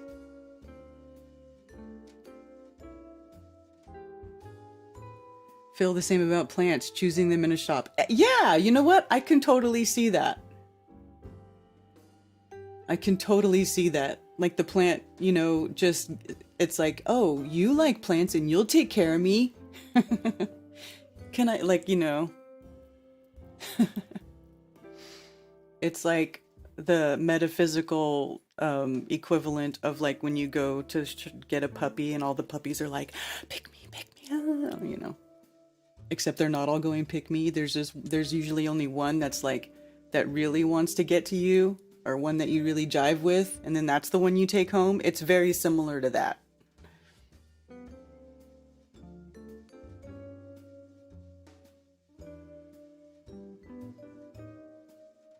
Yeah. We weren't talking about bees.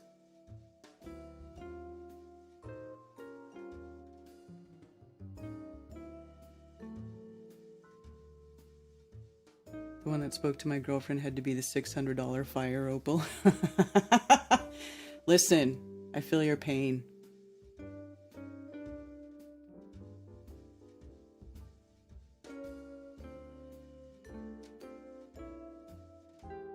Plant whispering, right?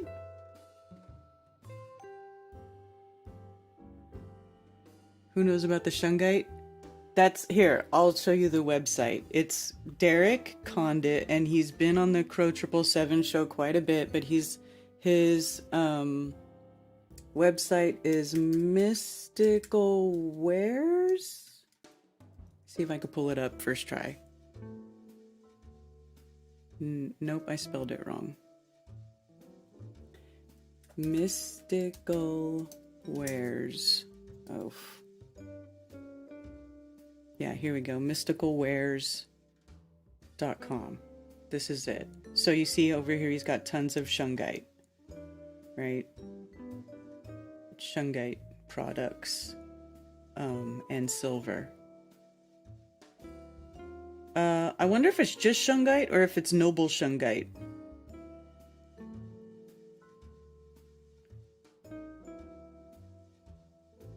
So here, a shungite cube.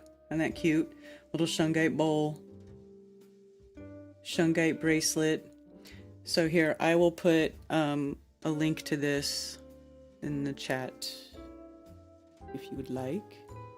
Or you can just type in Mystical Wares and it comes right up, as you saw. Let me see.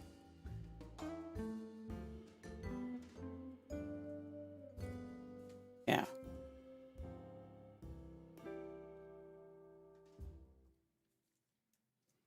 All right.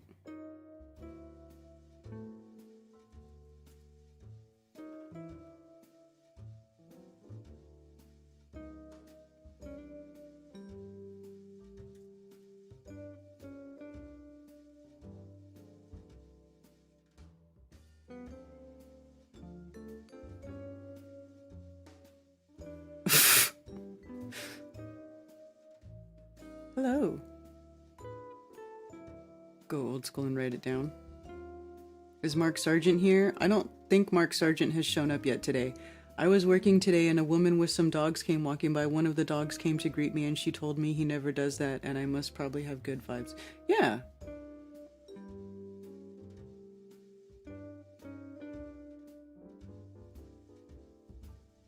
A gatekeeper. Mark Sargent's not a gatekeeper. What does that even... I don't think that word means what you think it means.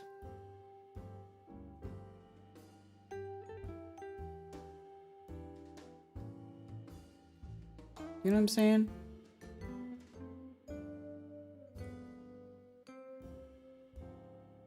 But yeah, today, yeah.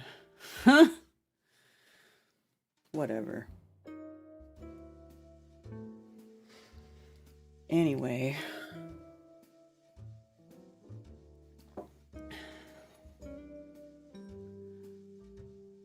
So, where is...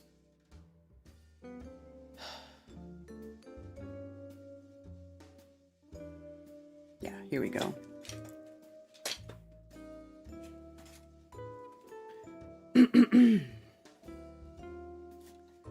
So,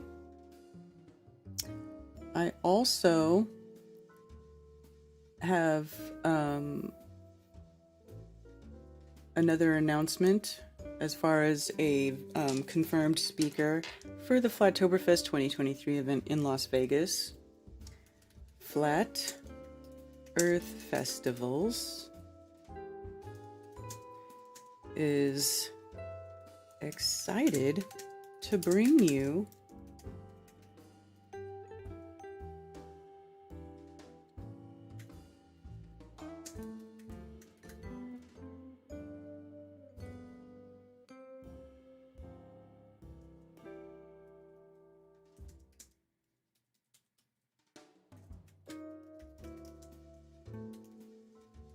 presenting live at Las Vegas, in Las Vegas, or at Flattoberfest 2023 in Las Vegas.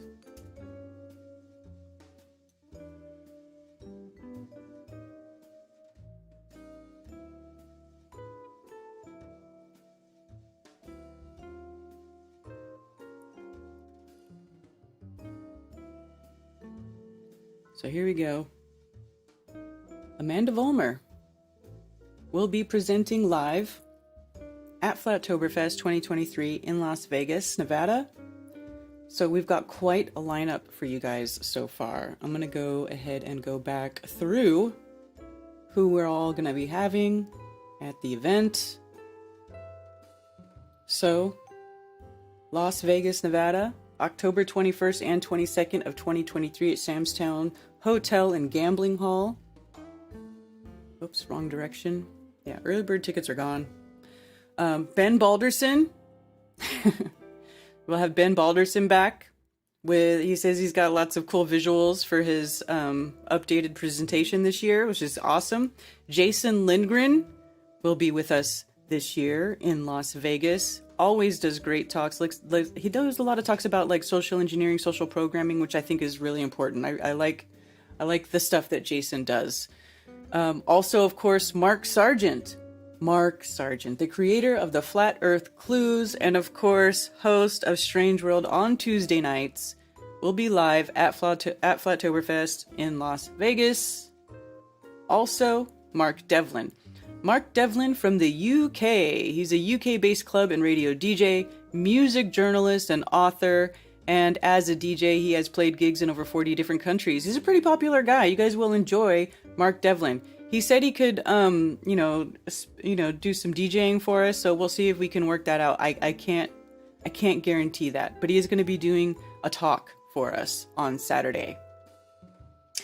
And of course, we also have Dave Murphy.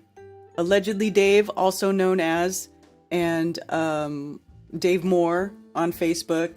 But this is, Dave is a longtime Flat Earther. He's been a presenter at a number of the Flat Earth events that we have been to over the years. This will be his first time being speaking at one of my events because, of course, everything's been shut down while I've been doing this stuff. So I haven't been able to bring people from internationally yet. But this year, we are international. So there we go. Dave Murphy will be there presenting on Sunday, I believe.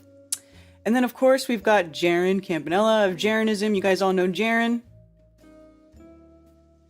Been too long. Missa and Mav too. Yeah, I think he could bring them. I don't see why he wouldn't. Yeah. So Jaron hasn't been at an event since 2019. So, I think the last time I saw Jaron, I think was in, no, not Amsterdam. It would be Dallas, right? Amsterdam was September, and then Dallas was November of that same year, 2019. So, yeah, it's been a long time. And then, of course, as I just told you, Amanda Vollmer will be coming and joining us at Flattoberfest and doing a presentation. I'm not sure which day yet. I have to go through my schedule, but That's pretty cool. So that's what we've got confirmed so far. As far as live presenters, also I need to get do a thing and have Chief Crow will be there, and also I'm working out now that I'm going to be having one experience that I've been wanting to do at my events for a long time, but really haven't been able to do, just because I didn't know anybody who would be willing to do it, who was good at doing it, who knew what they were doing, and had the equipment and everything to do it. But this year I do, and I'm super excited. We're gonna have a sound bath. So we're gonna set up a sound bath in the main room of Flattoberfest. I'm not sure which day yet, but everybody will get to experience a sound bath, which is basically a sound bath is where you get a whole bunch of singing bowls, crystal bowls, whatever, all sorts of things that are, these things that are made and tuned to like solfeggio frequencies, and then the room is filled with these sounds and these frequencies, and it's like you get bathed in sound, bathed in healing frequencies and sound. So I'm super excited about that. It's going to be really, really cool. It's going to be something to experience. So I hope that you all will join us in Las Vegas.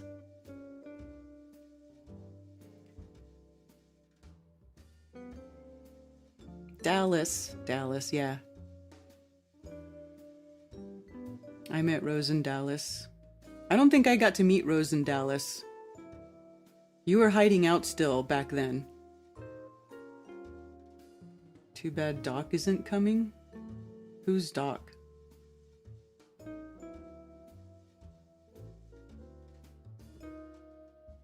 I'm on hold when you are ready. Oh, okay.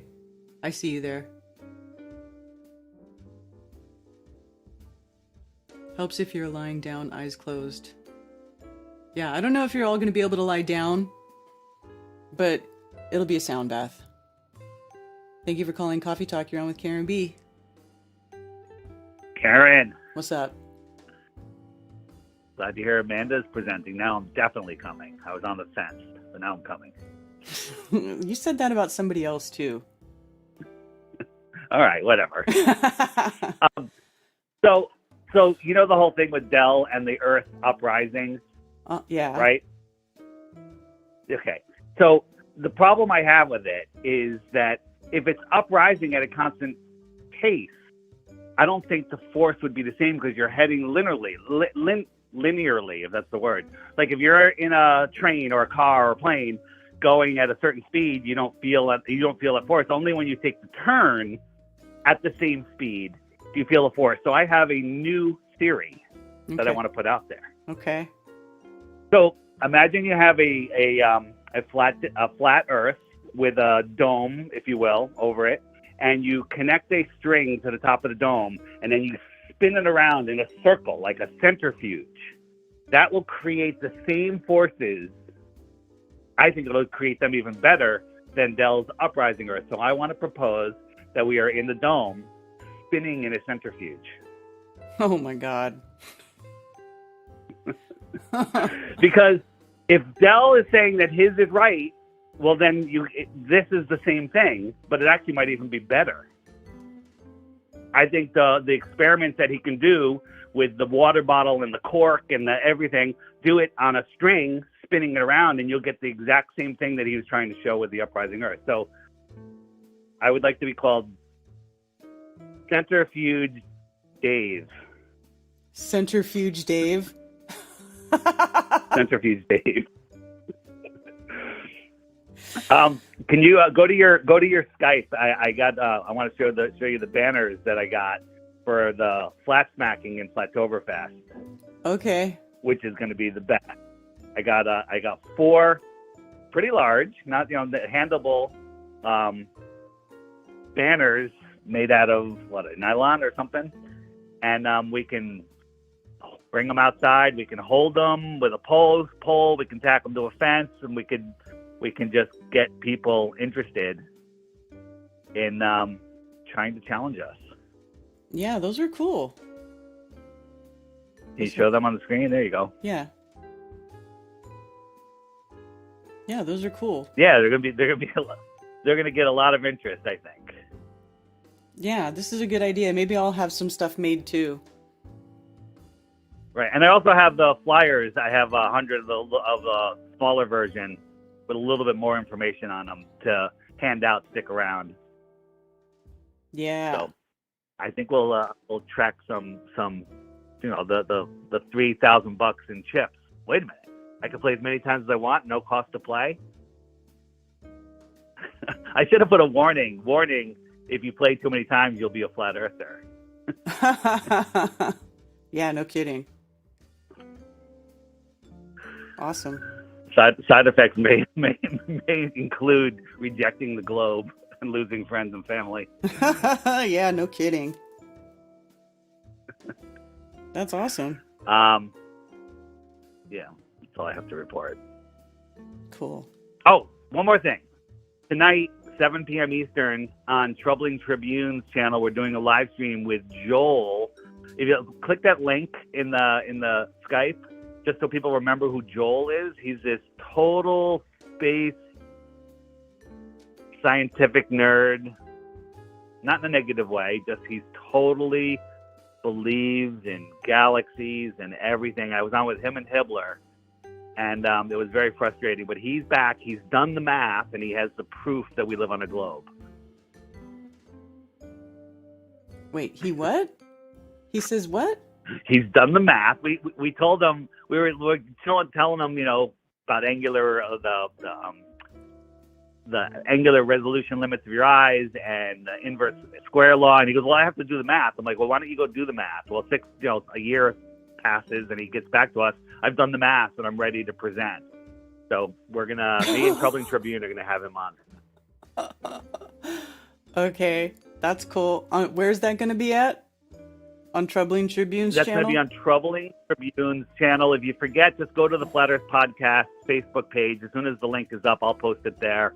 And it's 7 p.m. Eastern tonight. Oh, okay, but you don't. All right, there's and no the guy, watch link yet. listen, the guy isn't a troll. He believes what he's saying, and he's actually polite. So we shouldn't hate on him. He's just so lost in space. It's very sad. So. That's funny. Yeah. Well, too bad for that And guy. anybody say that again? I said too bad for that guy. Yeah, well, you know what? I think he could come around, but his entire paradigm of the world has to die, and I don't know if he's willing to do that. And then, if you guys know, Skylar, Troubling Tribune, is raising a few bucks to try to make it to Flattoberfest with his family. So there'll be a link in the video if anyone wants to donate $5 or $500.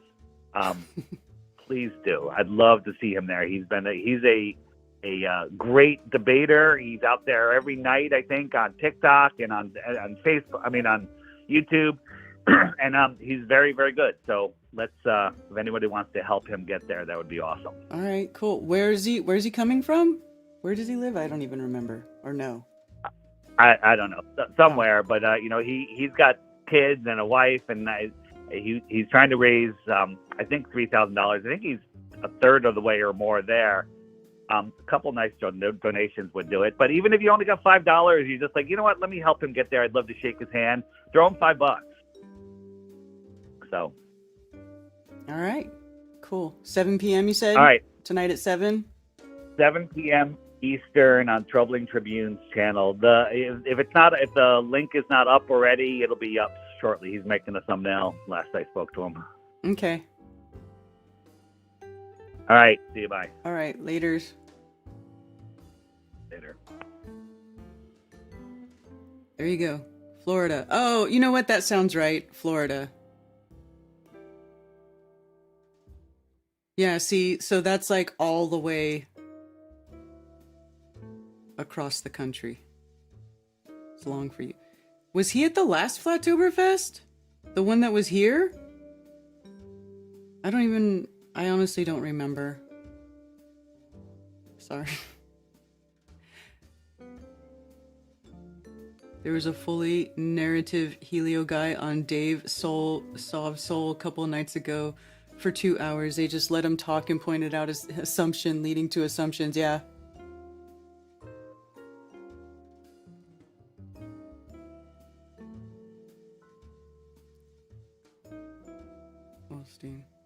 Great to know.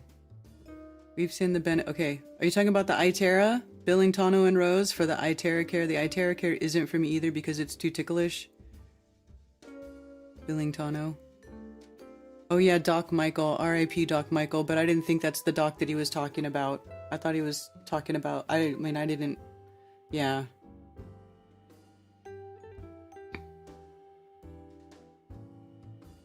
Helps you, Billing Tano, let me know. We've seen benefits while using it on my stepson. It's helped some pain issues he has, but he needs multiple treatments for lasting relief. Huh. Cheers, Anson Howard. Thank you for the flying pear tip. We got the pro version so we can turn the heat off. Apparently the cheaper one doesn't have that function. Yeah.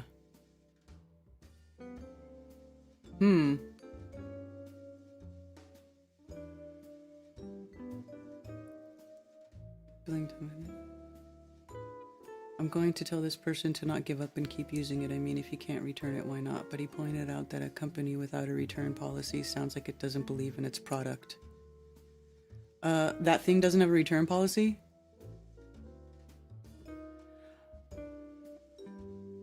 No, he was not.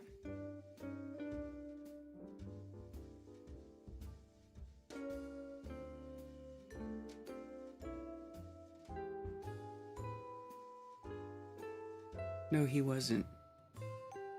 What? Who wasn't? Did I get a tip? Yvette, thank you for the donation via Ko-Fi.com. Appreciate you and your support. Thank you.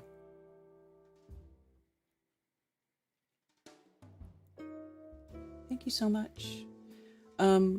If you donate to me through Ko-Fi, that's a great way to do it because then none of the big corporate conglomerate companies get any of it. But I appreciate any and all support. You guys are the best. I need to call in about the stupid Dell thing. People, yeah, and then was it you, Earthship Bear, who was still messaging me about I saw your message, I hadn't seen it because my Messenger is a freaking disaster for me, you guys. Okay, I hate Messenger. I really don't like using Messenger. I know there's a couple of you that I talk to you about it on Messenger, but I hate it. Messages get lost in there, like fucking just lost. But yeah, people are still going back and forth about that.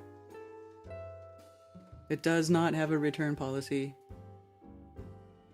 Too hot. I should turn off the heat. Call in about the Dell thing.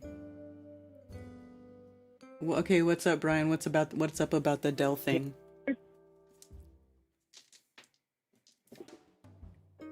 Hello? Hello? Yes. This is the man upstairs. What's up? What's going on with It's the Dell Brian. thing? Yes, I know it's Brian. Can I just say why I think the Dell thing is stupid? Because it's really kind of pretty simple in my opinion. And maybe I'm missing something. Okay. And you can let me know what I'm missing here. And like, I don't, intend to make a video on it or nothing, but it just doesn't make any sense. So for people that don't know, Dell is saying that the Earth is rising upwards at 9.8 meters a second, which would be the other way to explain things falling to the ground when you let go of them, right? Like, I'm very aware that there's a split in the flat Earth community a bit on whether it's just density and buoyancy, whether there's, an electrostatic force or whatever. But either way, you let things go and they fall at a certain speed, right? That's the idea. So his counter is like what the Flat Earth Society is, that the Earth is actually what's moving up, and we're all standing on the Earth, and we're in the reference frame of the Earth. So if the Earth is moving up at 9.8 meters a second, and let's just say I drop a bottle of juice here and my headphones, one from each hand. Okay, so I'm standing on the Earth's moving up. I drop those, they're gonna hit the ground at 9.8 meters a second because the ground is what's coming up and now I've released them. That's what he's saying. Okay, so if that's the case, what happens if I drop a feather? I drop a feather in a ball. We know that the feather is going to take a lot longer than the speed of the earth would be racing up to smack into the bottom of it because of the resistance in the air. So unless when I let go of the feather, it's moving upwards faster than the earth is moving upwards, his idea makes no sense at all. The earth can't be moving. Yeah. Does that make sense? Yeah, I see what you're saying. Right? Because Right? according Like, to him, it's not the feather falling through the air and like catching air as it falls down. The earth is going up. So if the earth is moving up, then the feather falling should not be being caught by air or encountering resistance on the way to the earth because it's not falling down. The earth is going up. Yeah, I can see that. The earth would hit it instantaneously. If I stand here and drop a feather right now on camera, everybody knows it's going to take or a piece of paper that's open and flat, it's going to take like a couple seconds to hit the ground. If I drop it from waist height, that's like 1 meter, okay? That should take like a tenth of a second for the earth to race up and smack into it. But it's not even going to be close to a tenth of a second. It's going to be way, way longer because the earth isn't moving. The things are falling through the medium, and the feather or the piece of paper is catching air resistance. Yeah. So I don't know. Maybe I'm missing something, but just wanted to throw that out there. Okay. Yeah. Flat Earth ship All right. air resistance. Well, how much air resistance? How is it making it so something? If you're standing there and you let go of the feather right here, now since I let it go, I'm standing on the earth and me and the earth are moving up at 9.8 meters a second. How come you can watch me drop that feather and it takes like 2 or 3 seconds to hit the ground? Yeah. Doesn't make any sense to me at all. Yeah. I don't know, but it's not really my specialty, so I just wanted to throw that out there. Yeah, that's a good way to think about it. Something to think about. Yeah. All right. All right. Gotta go. Later. He is going to say that the air is carrying the feather. So when the earth moves up, it pushes the air. And so that's what we're seeing. The earth is pushing up the air.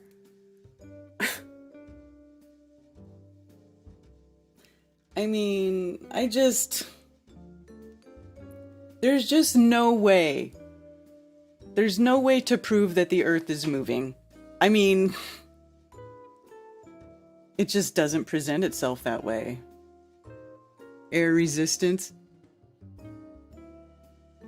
Rising Earth. Does anybody else have any input on that? Come on, let's get this thing hammered out. Wait. Waist high is higher is 1 meter. Who are you, Ted? Dell is also covered in occultic Illuminati image tattoos. Yeah. Yeah, man, he got the devil horns tattooed on him and stuff in a pine cone. I mean, not that I'm like, I don't want to criticize people with tattoos. Like, I don't really like to go there, but I mean, I know I don't have any tattoos with that sort of content. My tattoos are like, Grandma. Grandpa. You know what I'm saying? Like, I don't have stuff like that. Mother. I have a tiger with 3 eyes.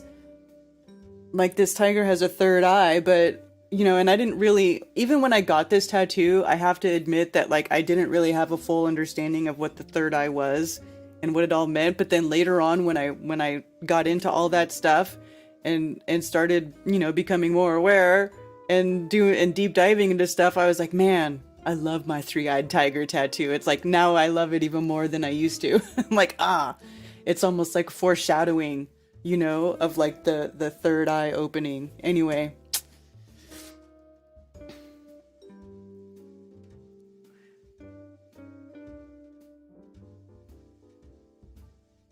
Yeah, as I agree, Brian, I am definitely not against questioning or experimenting. It just doesn't make sense to me. I would agree. When you drop the bottle, it is positively not accelerating. Why does it appear to do so. What do you mean it's not accelerating? It would have to be accelerating for how things work here on Earth. We would feel it.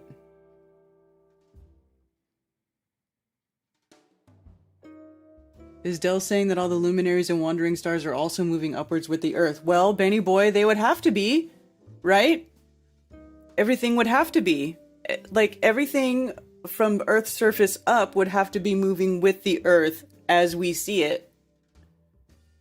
You know? Look for crystals near... Oh, Annie D. Honey, I'm definitely gonna... I look for crystals everywhere I go.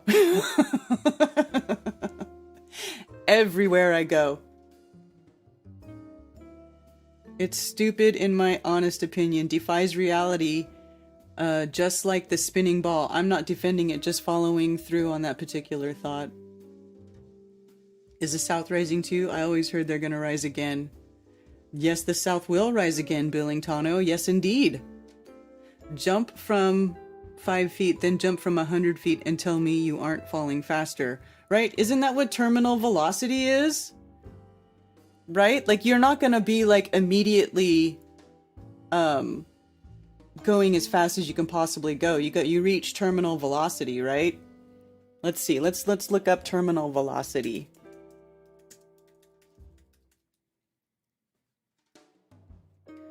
Terminal velocity.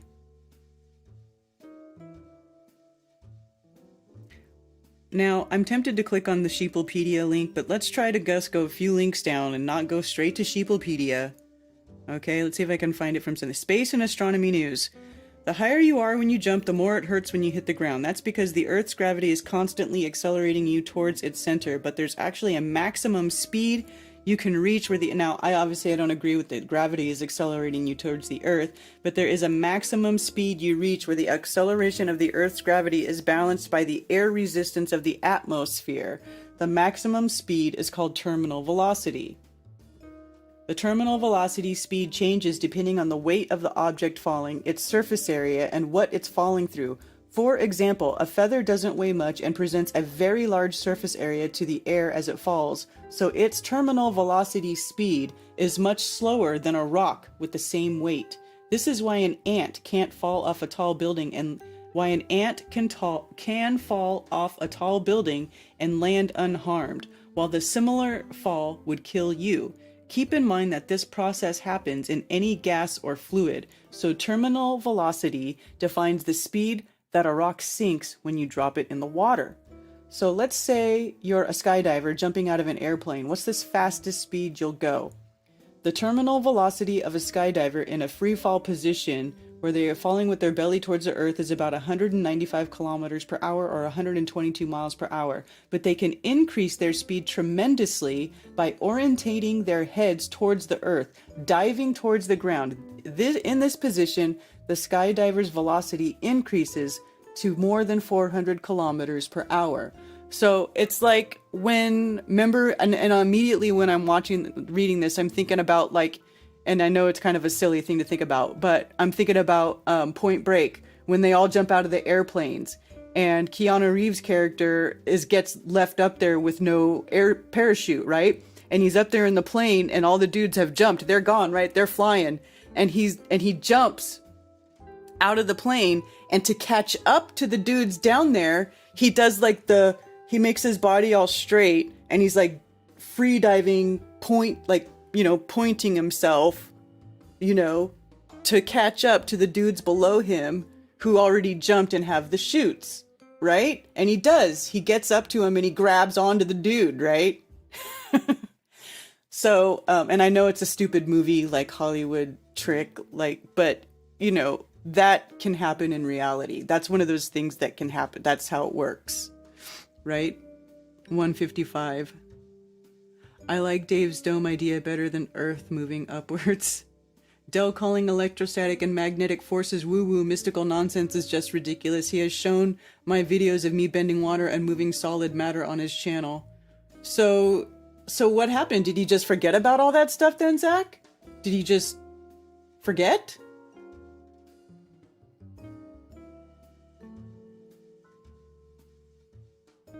Is there a difference in velocity through different atmospheric densities when skydiving? I would think so. But I mean, let's think about, maybe let's, I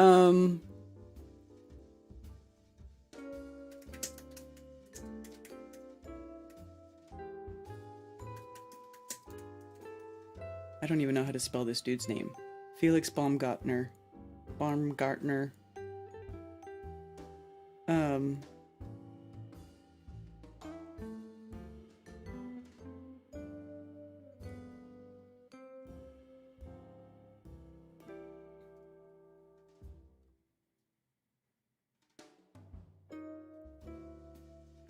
This was a long time ago. Do you think they would ever attempt something like this again?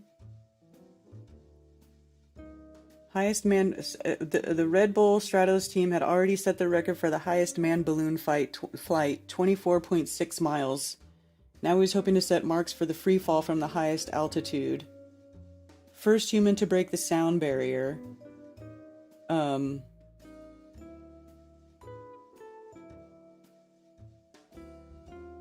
About 2.5 hours after launch, the balloon finally reached its apex, and Baumgartner paused outside the capsule door, the panorama, blah blah blah. I would like to know if it talks about that. Here we go, okay. When he uttered the words, "I'm going home now," the statement made on the edge of gravity's pull, suddenly I felt very heavy. I was thinking about records anymore. He says, "I just wanted to get back to Mother Earth alive. You don't want to die in front of your parents, your girlfriend, and all these people watching."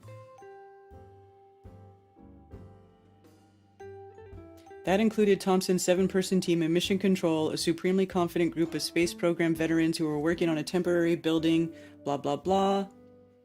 Their biggest fear had been that he would end up on a prolonged flat spin, uncontrollable movement along 3 axes, which if not righted before a minute could result in his passing out.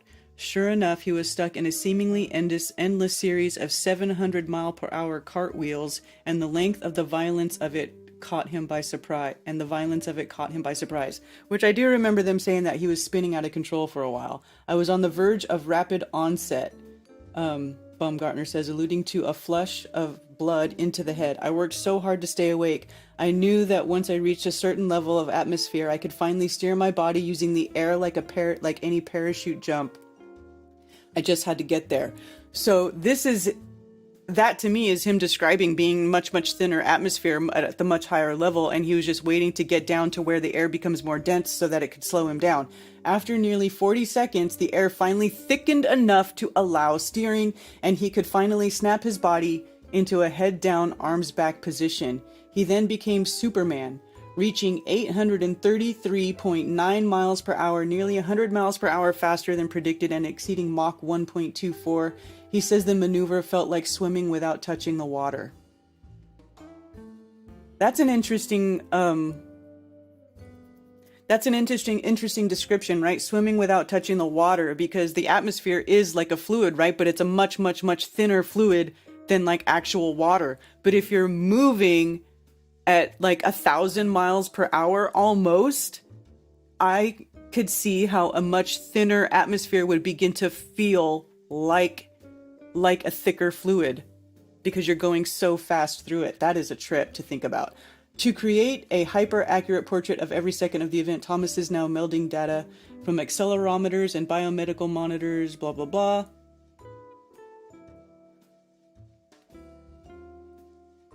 Thompson's description of what info he has seen so far is full of awe. You can see that his flight path was controlled. He was able to get into the delta position, and the delta tells us about high altitude egress and transitioning through Mach and back. He did an outstanding job.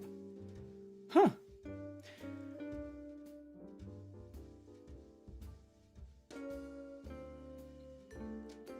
At the 420 mark, he pulled the chute 5,300 feet above New Mexico, catching his breath enough to talk to Mission Control and get his geographical bearings. He then opened his visor for the first time in 6 hours and wiped it clean as genuine Earth-created air hits his lungs. He landed 43.8 miles from the launch area, 9:09 after leaping. So 9 minutes of free fall, huh?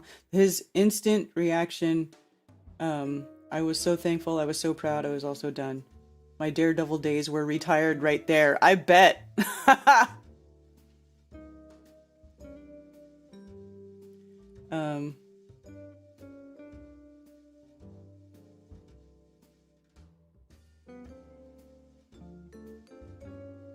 No one will be asking me to jump out of my helicopter in a spacesuit. Okay.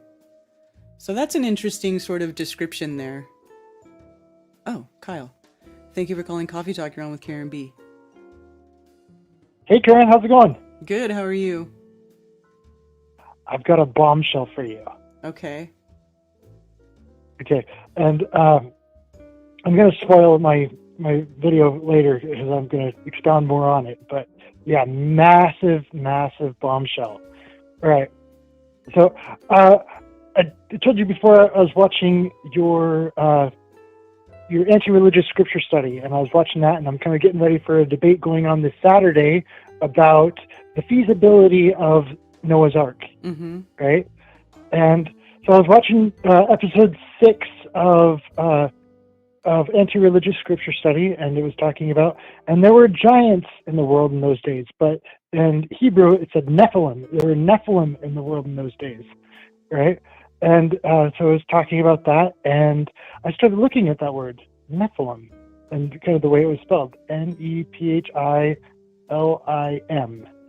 It's like, that's interesting. And then I recognized the im at the end of that, and so anytime you want to make a word plural in Hebrew, you just add an im to it. Nashim is like women, and so im. So we can take the word and make it singular by dropping the im. Okay, so Nephilim, when you drop the im, says Nephi. Says Nephi. Kind of like, that's interesting. Okay, so giants, that's the way King James was translating it. Giants means Nephilim, but then you make it singular, and that's Nephi. I was like, that's really, really interesting, because once I see it, I can't unsee it, because I see that all the time. And so in the Church of Jesus Christ of Latter-day Saints, the very first book in that book is called Nephi, the book of Nephi. I was like, what? Okay, so Nephi means giant, so that means it's the book of a giant. Joseph Smith, he sees an angel that comes to him and says he's a Nephite. Okay, and Nephite, the ite is like Israelite. And so you add the ice to it. And so that is the same thing as Nephilim. I was like, what? You can't do it. Are you serious? And so, yeah, I saw that, and it just totally blew my mind. Nephilim. And so, I know you disagree with Rav Skiba, and so do I, on the whole, the Nephilim being the descendants of fallen angels. But I thought that, like, if Rob Skiba were alive today and he were to hear this, he would freak out, because you've got an angel that comes to Joseph Smith and says, "Hi, Joseph, I am a Nephilim." And I was just like, what? Yeah, go read my book. And yeah, I was like, is that what happened? Yeah, that is crazy. And so I'd seen the term Nephite like all my life, but I had never made that connection before between Nephite and Nephilim. And I was like, what? So I'm going to expound on that more later on, but when I do a video about it. But yeah, it blew my mind. And so, sorry, it's a little bit off topic of what you're talking about. Yeah, but it's okay. yeah, it was really, really fascinating. Yeah. So I kind of noticed that when watching your show. And so I'm like, okay, I'll spoil it for you, because yeah, you're awesome that way. And so but yeah, man, that's crazy. And then yeah, like in the Book of Mormon was a guy who was descendant of a guy named Nephi, and Nephi is specifically described that he was a man who was large in stature. And I'd never translated the term Nephi to being giant before, but it's been there this whole time and never noticed it. And so all of a sudden, Nephi being a man or a boy who was large in stature, all of a sudden makes so much more sense to me. I was just like, whoa! And so, Bob Skiba was a big time believer that all of the Nephilim were fallen angels, and they're very evil, and so I'm like, I don't believe they're fallen angels. Like, angel just meant messenger at the time. And so I don't know, I'll go get more into that whole story when I do my video about it. I just wanted to share that bombshell with you. And and I wanted to also point out that on not on the top of every temple, but on the top of a lot of different temples, like Latter-day Saint temples, you have the statue of the angel Moroni, okay, which is one of these Nephites, or Nephilim, as it can be translated. So you got, Ite, just like Israelite, just it's a declaration of nationality or lineage. And so an Israelite is someone who is a descendant of Israel. And so with them, they're saying I'm a descendant of Nephi, or a descendant of a giant. So, yeah. Right. That's fascinating. Where does it say, where did you say someone introduces himself as a Nephite? That was the angel Moroni, the guy who gave Joseph Smith the Book of Mormon. Oh. So Nephite can be directly seen, that word, every time you hear that word, it can be directly translated as Nephilim. It's the same thing. Right. Nephi is spelled Nephi, and Ite, and so it's the same thing as Im. Okay, it's just a different way of looking at it. I'm just like, what? And so it just totally blew my mind when I saw that last night, and just been kind of whoa. My brain is still leaking out my ears on that one. Interesting. Okay, well, that's cool, Kyle.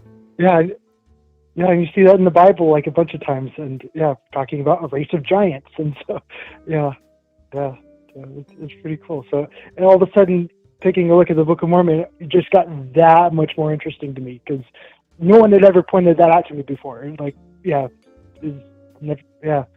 but once you see it, you just can't unsee it. Yeah, that's interesting. Well, cool. Oh, also, I'm totally going to be there at Flatoverfest, and I'm willing to talk if you'll let me. So, yeah. All right, Kyle.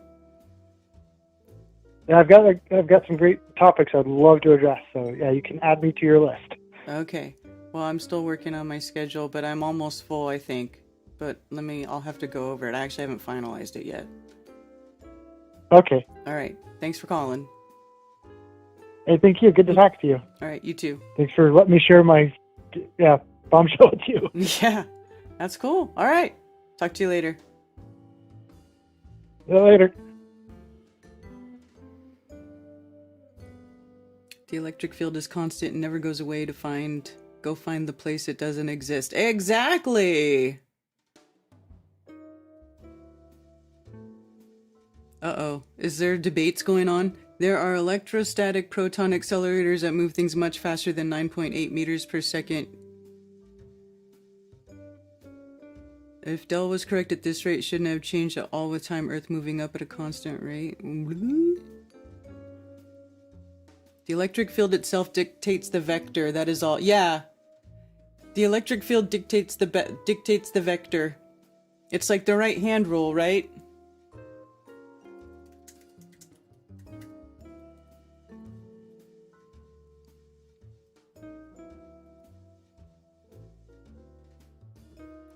Direction of force, up and down.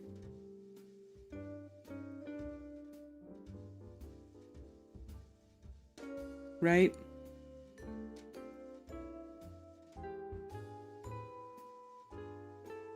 Field, current, motion is on the vertical axis, 90 degrees to the 90 degree to the plate, or Earth, as it were.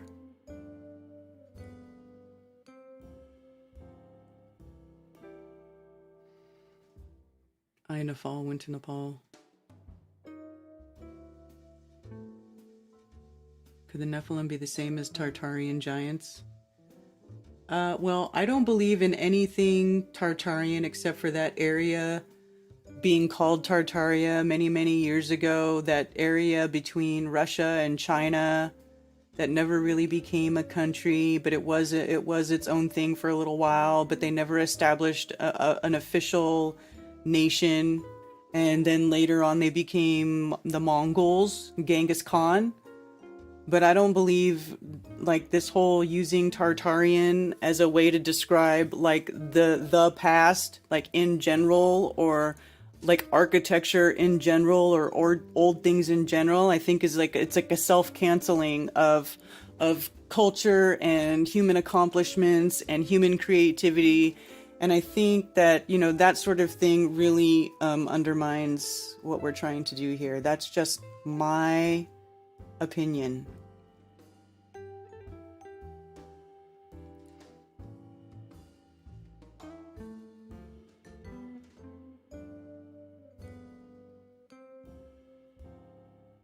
So no work required on that axis.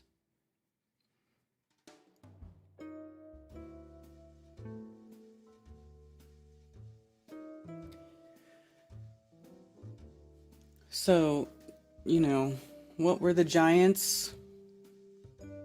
Let's see who were the Nephilim? I'm just going to see what internet says when you ask that. Biblical Archaeology Society. Nephilim in the Hebrew by group of mysterious beings or people of unusually large size and strength who lived both before and after the flood. Nephilim are referenced in Genesis and Numbers are possibly referred to in Ezekiel. So they lived before and after the flood. Well, that makes sense because so they lived before and after the flood, and supposedly Noah and his family were selected to build the ark and then carry things on because their blood was not tainted. So somewhere, somehow, either there was Nephilim blood in Noah's family or the Nephilims survived some other way. Somebody else built something else, or who knows? Who knows? Who knows?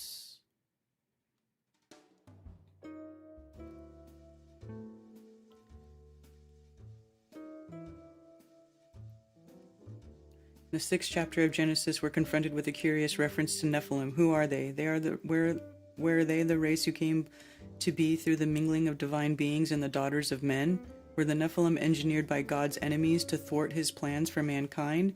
Even more puzzling is how the Nephilim could show up in Numbers 13, long after the flood. Wouldn't they have died out in the flood with the rest of humanity? How could they have shown up in Canaan? Is it possible that Noah himself was a Nephilim? In this book, The Unseen Realm, Recovering the Supernatural Worldview, the Bible.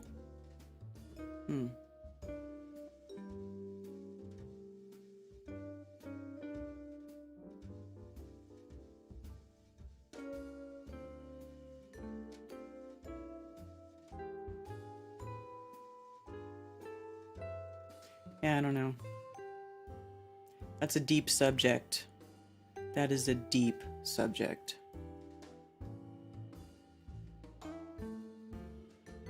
Thank you for calling Coffee Talk. You're on with Karen B. Hey, how's it going? This is Chris Vick, SMX. Hey, what's up? Just calling in, seeing all my friends in the chat room and Dave and everybody calling in. I just want to call and say hi, show my support, and that's pretty much it. Just wanted to say what's up, and everybody appreciate all the support that when you come into my chats and hang out and give off your positive vibrations. It really means a lot. Awesome. Are you driving? Yeah, right. I am. That's why I don't call in too often, but you are on speakerphone and my phone's on the mount. I'm being very safe. Okay. Yeah, so sorry if the audio is a little off right now. I'm not at home. That's cool. But I will be home later, and I will be going online. I have a new trailer to show off. For those that's been following me, that's been known about my motivations to make a little movie, FB movie online. It's kind of gotten under the way, and I got a little bit to show off this afternoon. So if everybody's free, come on over to my channel around 3 o'clock or so and kind of hang out, keep the good vibrations going. Right on. Is it with the daily affirmations thing, or is it something else? This is something else. The title was just a daily affirmations thing. You know me. If you ever hear my voice online, I'm usually giving out that, trying to keep that at the forefront of my consciousness and spread that energy around, make it contagious as possible. Yeah, right on. So besides doing that, we'll be just wrapping it up setting up some goals and achievements for the rest of the year and things to get done before Flattoberfest. So a lot of things under the way, and I'm looking forward to seeing and hanging out with everybody. Yeah, right on. But one love, Miss Karen. Shout out to the whole crew and shout out to Kakalaki crew. I love you all, and I'll talk to you later. See y'all in the chat. All right. Take care. Yeah, man.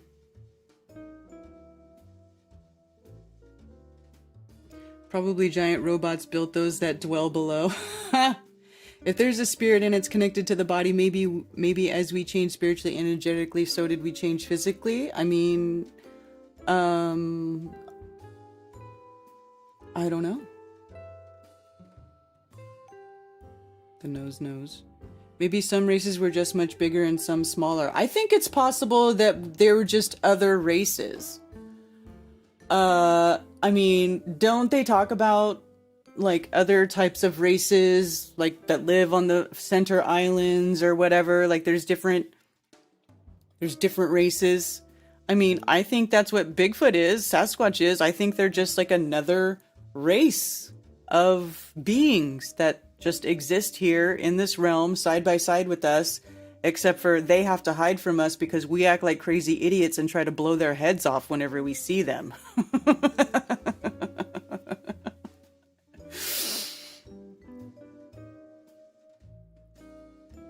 But okay, we still going off on Dell's model requires an infinite expanding universe. My chord gyro model only requires a set space.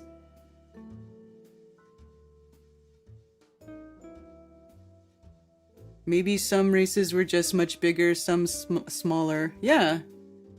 What if Noah was a giant but not an evil one? Right? What if, I don't know.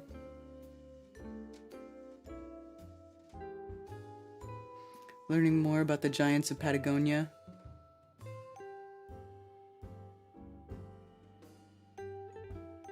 Scripture says Noah's eyes shine bright, glowing like a radiant shine. I remember reading that part. The channel Understanding Conspiracy talks a lot about Nephilim. I mean, it's a cool subject. That's for sure. It's interesting.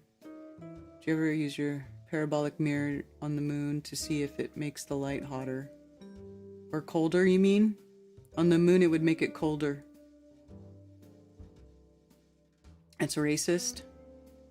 Sasquatch lives matter.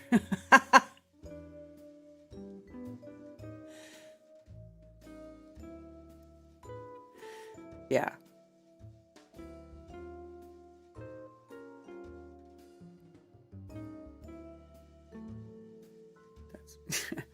Yeah, so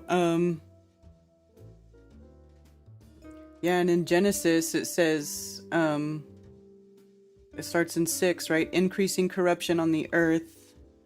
And it came to be when men began to increase on the face of the earth, the daughters were born, and daughters were born to them, that the sons of Elohim saw the daughters of men, that they were good, and they took wives for themselves of all whom they chose. And Jehovah said, my spirit shall not strive with man forever in his going astray.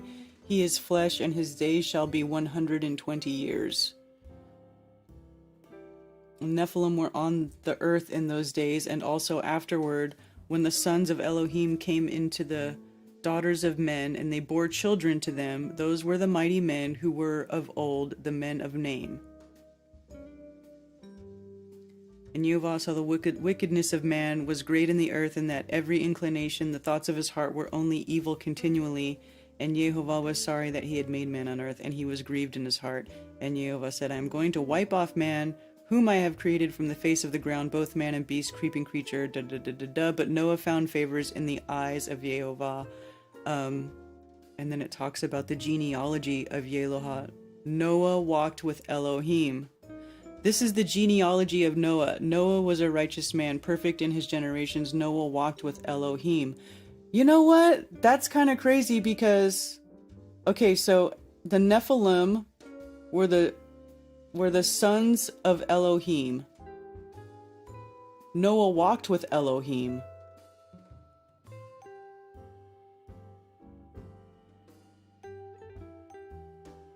And then Noah brought forth 3 sons, Shem, Ham, and Japheth.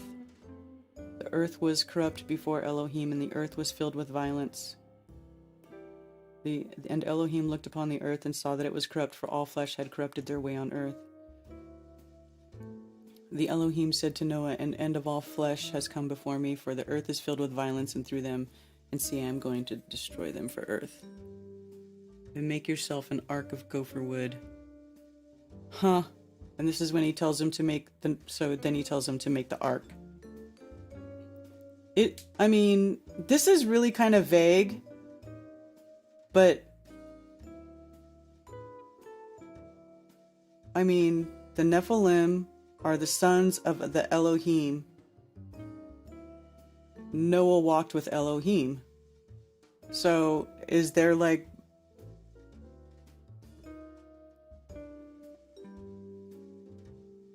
Does this talk about Noah's wife? Adam's descendants to Noah.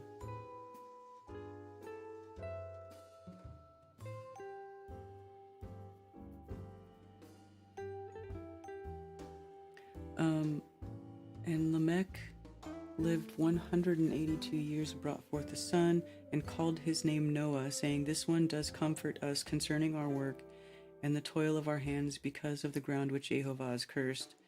And after he brought forth Noah, Lamech lived 595 years, and brought forth sons and daughters. So all the days of Lamech were 777 years, and he died. And Noah was 500 years old, and Noah brought forth Shem, Ham, and Japheth. So does it ever talk about Noah's wife and who she is? Now I'm like not even remembering hearing that. So, and this is how you are to make it. The length of the ark is 300 cubits. Make a window for the ark. And I shall establish my covenant with you, and you shall come into the ark, and your sons and your wife and your sons' wives with you. So who was Noah's wife?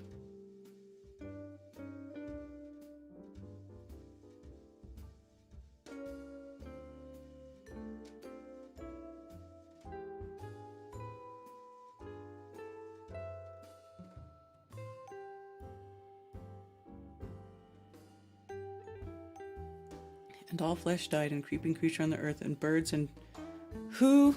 I'm gonna ask the search engine. Who was Noah's wife? Noah's wife is nameless in the Bible. Yo!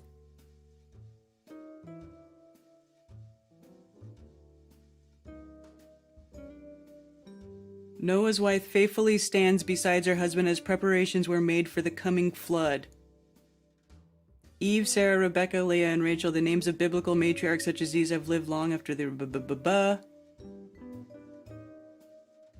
Like Eve before her, this woman became the matriarch of the entire human race, yet she remains unnamed. Dude, Noah's wife was a Nephilim. Come on. Come on, what do you think? Elohim they were male and female, right? And then you're talking about the sons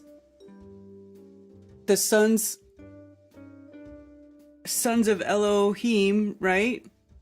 Nephilim were on the earth in those days and also afterward. Nephilim were on the earth in those days and also afterward. When the sons of Elohim came into the daughters of men and they bore children to them, those were the mighty men who were of old, the men of name. Noah walked with Elohim. That means he was like, when you walk with someone, that means like you're in with with them, right? You're in with Elohim. Nephilim are the sons. So, do you think that it's possible that Noah's wife had that Nephilim bloodline? Elohim is pearl. Yes, I know. Noah's wife, Joan of Arc. Kidding.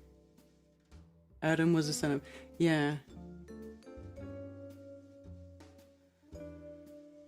No, that's what I'm saying. Her name's nameless.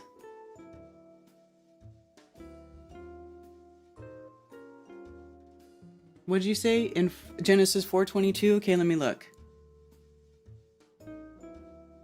What'd you say? Genesis 4:22.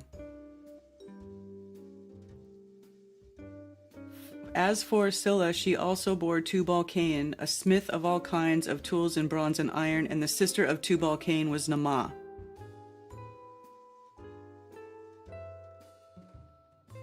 Okay, but that doesn't say anything about her marrying Noah.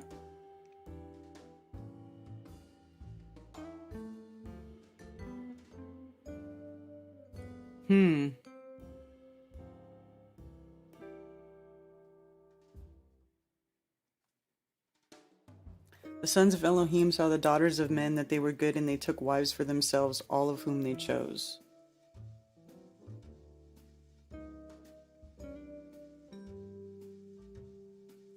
I don't know.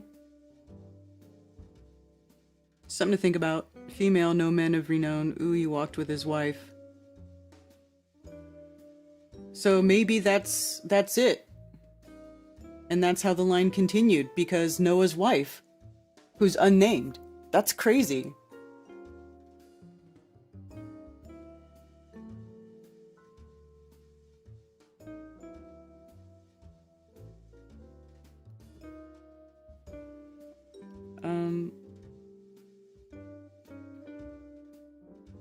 Yeah, so I don't know.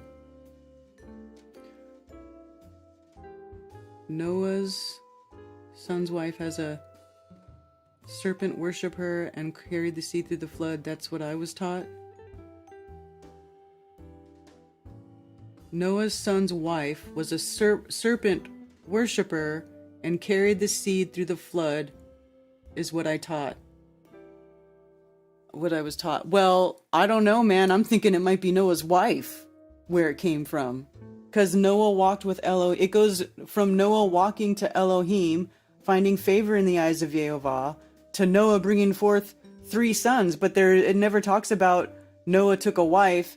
And like for the rest of, like whenever anybody else takes a wife, there's like a whole thing. And so-and-so met this woman and this is her name and he took her for a wife. I mean, it's like, this is totally different than how other relationships are described. So that's kind of weird. There's something weird there. That's fascinating. You know, this is why I like reading scripture. I like to read the Bible. There's definitely got to be some information to be gleaned from like one of the most controversial books on the plane. And when you start reading it for what it is, you start to like find little clues in there that are like, wow, wow. You know what I'm saying?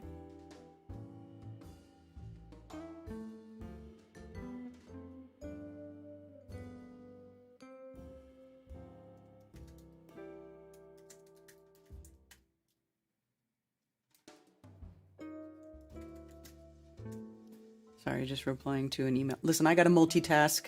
I'm doing an event in a few months in Las Vegas. And if somebody... Oh, Lindsay, Rose, you tipped me on Ko-Fi. Thank you. I got a tip from Rose on Ko-Fi. You're the best.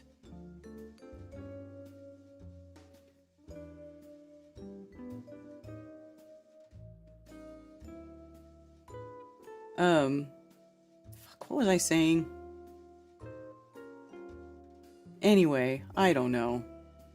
But it's interesting. Bible does not give her name. However, according to Jewish tradition, her name is Naamah, the sister. Yeah, but you know what? The Jews be mixing up all kinds of shit. The Jews also take this stuff that's in the scripture and they twist it around to make them the special people, right? They're the special people and the rest of us are the goy. Yeah, that's what the Jews do to the Bible. So I don't really trust any sort of Jewish translation of the Bible. No offense. But you know what I'm saying? Like, I'm not going to just trust someone. You know, this is why I read it for myself. Because you can sit here and be told, you know, 6 ways to Sunday what is in the Bible, right? Everybody's got an opinion. Everybody's got, you know, willing to tell you their interpretation of what the Bible means. But you need to read it for yourself. Because then you can choose what resonate. You can see once you read the words with your own eyeballs and process it in your own brain, then you can say, oh, well, I don't agree. This sounds more like this and this and this is going on. And it happens a lot. You know, we're only in the anti-religious scripture study that I do every Saturday, we're only we're at Leviticus 20 something, like 23. And how many chapters are in Leviticus? So we're almost done with Leviticus. So only 3 chapters in. And already, like, if you go back and watch, you know, every other episode was just like, wow, that's not what I thought it was. That's not what everybody says it is. You know, so I've been really fascinated actually going through and reading the Bible. I find it highly entertaining, believe it or not. And it's really weird. And a lot of crazy things happen in the Bible. It's actually, you know, I recommend it. Whether you're a Christian or not, whether you believe in it or not, like, it doesn't matter. Just read it. Sovereign Soul Unchained Mind, I'm going to Flattoberfest too. Fantastic!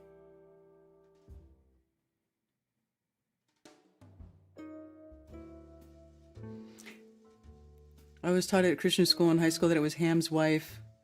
Yeah, I know, but you know, what I've learned by reading scripture myself is that these churches, these organizations, these religions, they have really, really put their stink on it where it doesn't belong.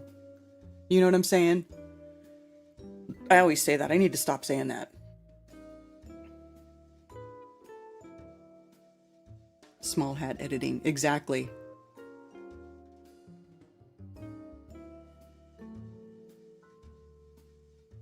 Read what you read above. It's a 2-parter. Oops, hearsay. The name of Noah's wife was Naamah, who is mentioned in Genesis 4:22 as the sister of Tubal-Cain. Oops, hearsay. Yeah. In anthology.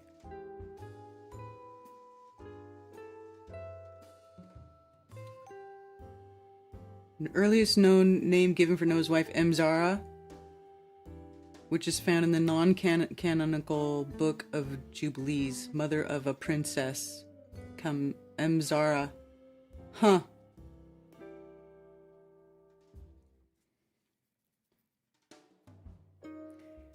The Sefer is basically the Old and New Testament revision with the original Hebrew names. Yeah, because they take the names out.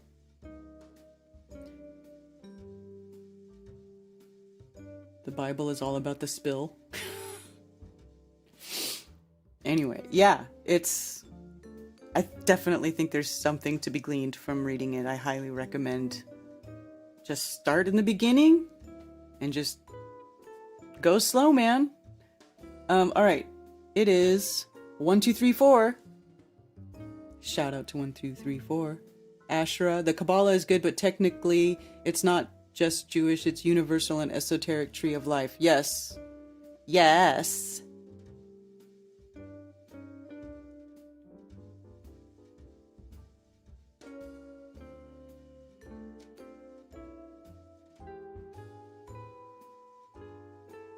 All right.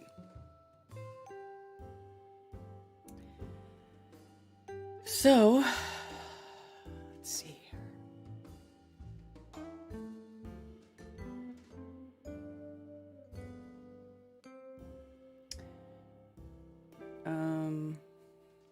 So remember,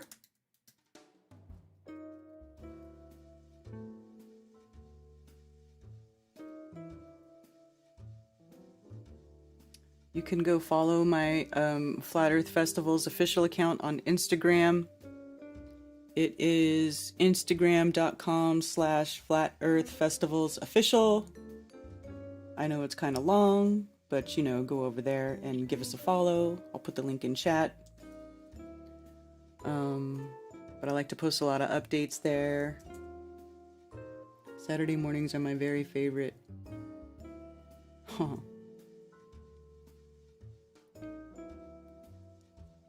Yeah, so we're gonna have lots of fantastic speakers, a sound bath, live music, fellowship, Flat Earth in Las Vegas.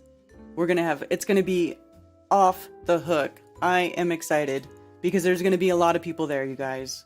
A lot. So tickets have been selling exponentially faster than they were the last couple of years. Definitely faster than last year. But so you guys, the current ticket sale is going to end June 30th. All right. Whatever the last day of June is. And then ticket prices are going to be going up again.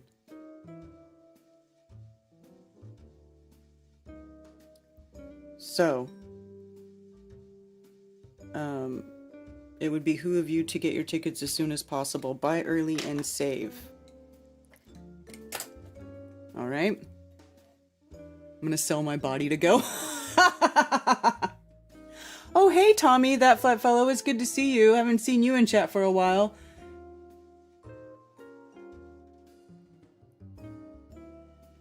And Brian says, Charlotte meetup this Saturday, 7 p.m. at Pins Mechanical on West Tremont Avenue. For anyone that could make it, please email ricefoot@gmail.com. So there you go. There's a meetup this weekend in Charlotte at Mechanical Pins, West Tremont Avenue. That's what's up. Yes, Tommy. I don't know if you're going to be around this weekend. Brian's having a meetup, but we'll be doing other stuff too this summer. I know, like, we've been talking about it, some other of us. I believe more in a cousin than Cain's blood or Nephilim, as the gene pool were more perfect back in the days when they could live for hundreds of years.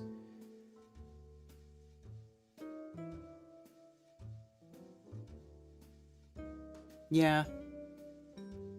Yeah, they lived long AF back in the day, according to scripture, man. I'll tell you what it makes you wonder, right? Because there was no, like, electrical grid, right? So it makes you wonder if all of the, like, electric pollution, you know, the modern electric pollution is causing, you know, stress, more exponential wear and tear on our bodies. It's interesting, you know, it's like, you gotta wonder, like, how did they live so long? Because they ate, you know, clean, grown, natural foods, you know, nothing was processed. So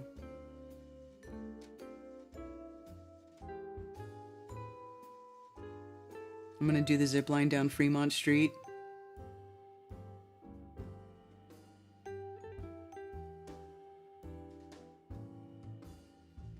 Yeah, there's all kinds of fun stuff to do over there in Vegas.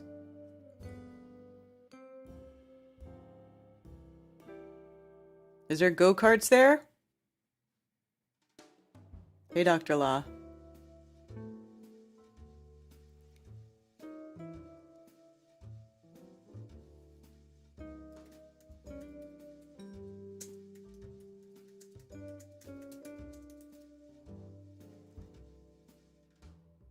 Yeah, there are.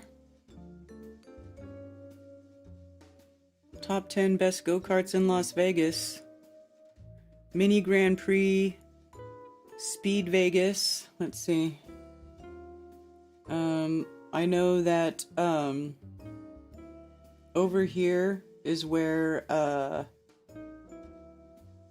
the places that we're gonna be at, where it says Whitney. So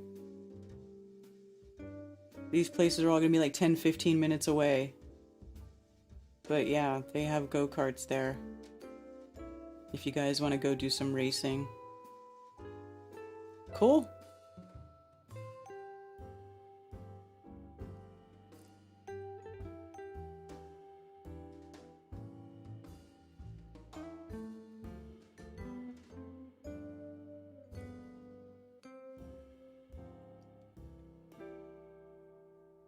Who's going to have time for go-karts at Flattoberfest? Well, if people come early, a lot of people are staying extra days, you guys. A lot of people are staying not just the Friday, Saturday, Sunday. They're like either bookending it, or they're staying till Wednesday, or showing up like Thursday to Wednesday. I think a lot of people are doing.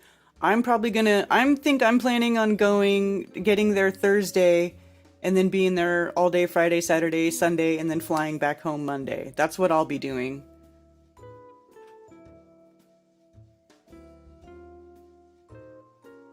Oh, look at the crew.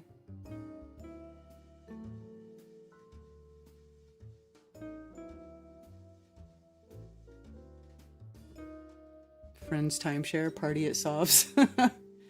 And people are asking me if we're going to have a meetup or anything the Friday before. I really don't know. Listen, if there's anybody out there who wants to help organize a meetup or some sort of organized get together that happens the Friday before the event, you know, feel free to do it. And you guys can email me. I will include it. I will put it on the website if you guys organize something, but I don't have it. Like, as far as I'm concerned, if you're all in the hotel, boom, there's your meetup. Everybody's there. And then you guys just decide what to do. We can all just, you know, some people will want to go do this and some people are going to want to go do that. I mean, that's how it is. There will be hundreds of people, hundreds of flat earthers will be descending upon Las Vegas on this weekend. And there will be absolutely no shortage of people to be with and places to go. Things to do. People to flat smack. You're going to have plenty to do. Plenty. I won't be organized, but I'll get everyone dabbed out. Okay, Law, you do it. Dr. Law's in charge of the Friday meetup.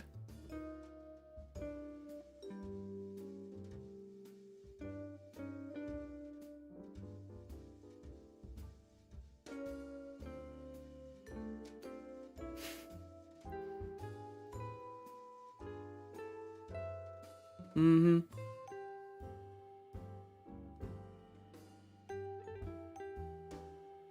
Yeah, it'll be fine. Don't worry about anything. Something will get organized and something will happen. I'm sure. I just don't know what it is yet. But once we get close to it, like, everything just sort of starts taking care of itself.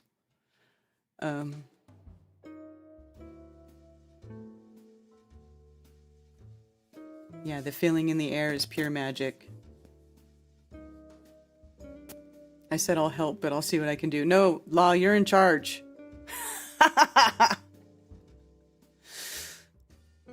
You're in charge.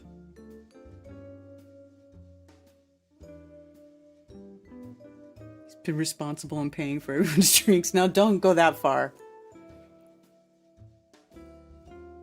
Somebody, and then Law, you can find a helper to help you. You're in charge of finding a helper to help you organize.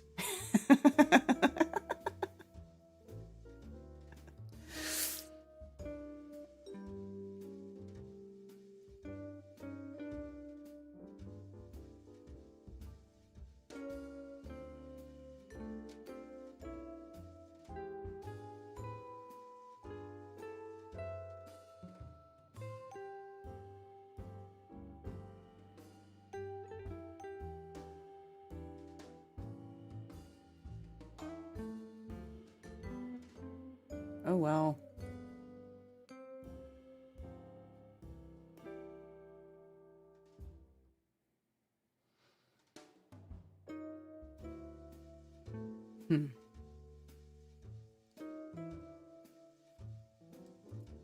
All right. Definitely doing a duet at the karaoke bar. Who's doing a duet? You and Rose? Not sure if Rose is coming to Vegas yet, to be honest with you guys. Jason's going to be there, but we're not sure if Rose will be there. But if she is, which I hope she will be, then that will be awesome. I don't know if she's decided yet. At least that's what I was told. I don't know if I'm... Oh, there she goes.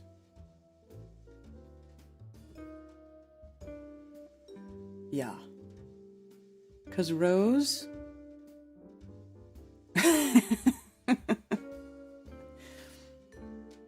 Listen, Rose, you know... They love DMX? Oh my god.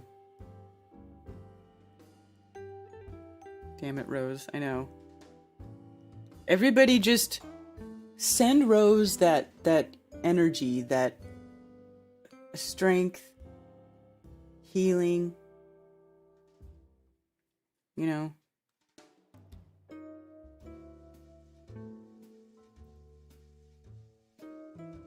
Hall & Oates.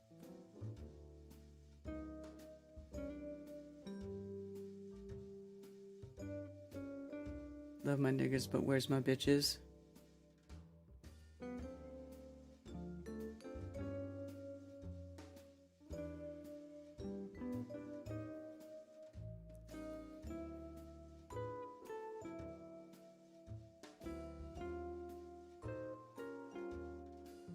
That was weird.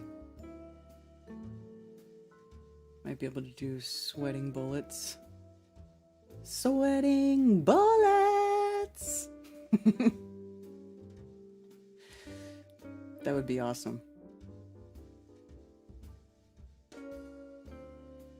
Karaoke is so fun. Do you guys remember, who remembers after Denver when we went to that bar after the event and we had Flat Earth karaoke and like every Flat Earther that got up on stage was like, it was like fucking America's Got Talent in the bar that night. It was like everyone that got up on stage just killed it. Like there was like, it was crazy. Everybody could sing. Everybody who got up on stage could sing. It was like one after another. And then ODD played and Conspiracy Music Guru. That was like epic night, man.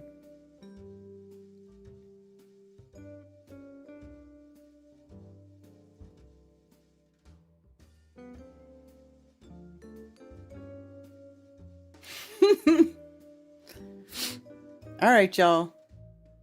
Should I wrap it up? Nobody's calling, and I feel like I've run out of stuff to talk about, and I'm being boring. So, yeah. Karen was apparently drunk in Denver. I was not. Why do you say that?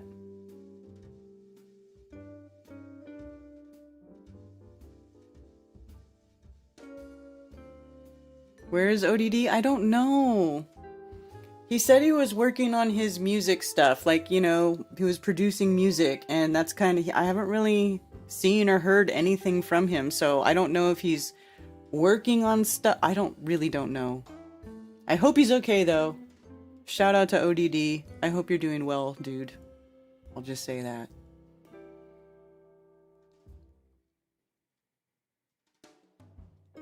Hello, me. It's the real me.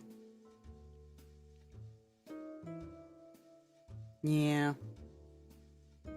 Karaoke's always bad. No, Ben, seriously. This particular night, it was awesome. Cammy, you can come over. We should hang out. I have no children this week, by the way. I'm Sans children. Sounds like a Mandela effect. Seriously though, Ben, it was crazy. Like people were getting on stage and just singing like amazingly. It was crazy. And I know karaoke is usually bad. That's why I talk about it this way, because it was so unusual. Like even those of us who were there were like, dude, how does everybody who's doing karaoke can actually sing? This is awesome. I'm telling you, it was a freak of nature night. It's like one of those like really cool things that happens when you get a bunch of flat earthers together in the room, you know?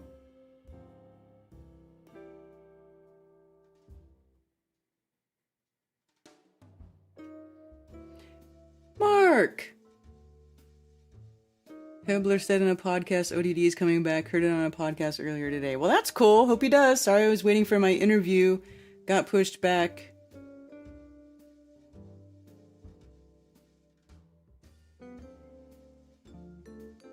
Keep delaying paperwork, thinking about blowing it off again today.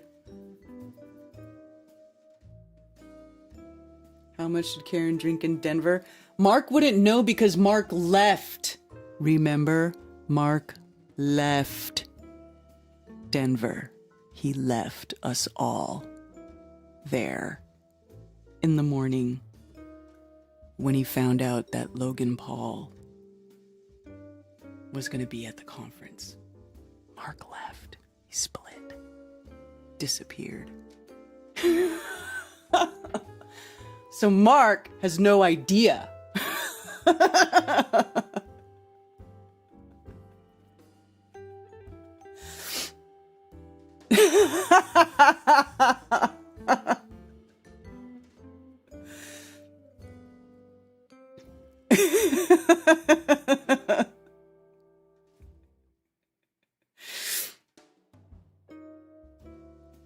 It's so funny. Burn in hell, witch.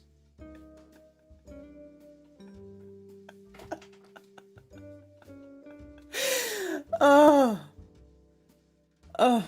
Thank you for that laugh, Mark. I needed that. I needed that.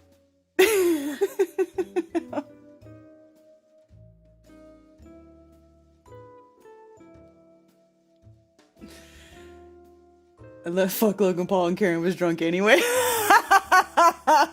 Dude, I had no idea who that guy was. And then I texted my son, who was like 18 or 19, you know, my oldest son. I said, Logan Paul's here. And he goes, I said, do you know who that is? And he goes, are you kidding? And I'm like, no, why? He goes, that guy's a piece of shit. I was like, oh no. Oh no. And then I found out Mark split. And I was like,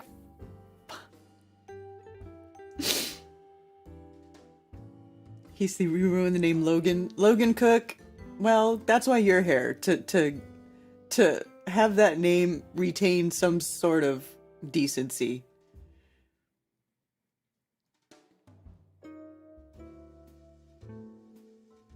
Yeah, thank you always for the after call you made for me. You redeemed yourself. Huh.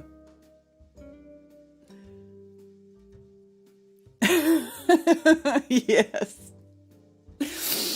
Anyway, that's Denver. So Denver was kind of a crazy event because it was like there were some really, really awesome things about it, and then there were some really horrible things about it, like Logan Paul being there, you know. And like one of the awesome things was like, you know, the after party with ODD and Music Guru and everybody doing karaoke. That was like a really awesome thing. It was one of my most favorite parts. It wasn't even related to the conference directly. It was just something we all did right after. Karen had a good buzz going during Chief Crow. I'll never forget him singing with the Shriner Fez on. Yeah, that's when I finally felt relaxed enough to go ahead and have a couple drinks, because whenever I do these events, you know, it's like I'm in charge. It's my thing. So I have to have my wits about me. So usually I'm like wound up really tight and I'm like answering a million questions and I'm running around going crazy trying to make sure everything goes off without a hitch. So yeah, by the time Chief Crow played at the end, I was like, yeah, buddy, give me that drink.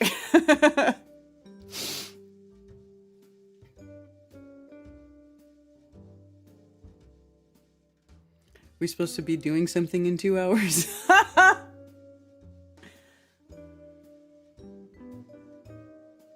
What's up, free thinkers? What's up, Salvatore Popadillo? It's a little late though, my friend. I'm about to wrap up this stream because I have already been streaming for 3 hours and 21 minutes. And I'm going to get off of here and possibly, you know, I have some more updating to do on my website. I have to update website. I got to put everybody's picture and bio and presenters, and I got to start working on my schedule. Like, I got a lot of work to do for the event, so probably that's what I'll be doing. Yeah. I just get everyone else's stoned enough. It seems I'm on the ball. Check your Skype pics, Karen. Okay.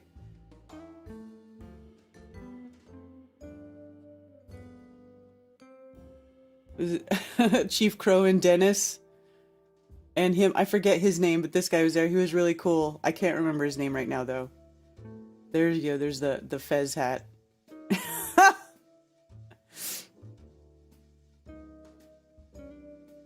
And then Mark says that he's going to be raffling off this coat, right, Mark? Didn't you say that you're gonna bring this mad scientist lab coat thing that you wore? I think this is in Dallas, and you're gonna be raffling it off at Flattoberfest 2023 in Las Vegas.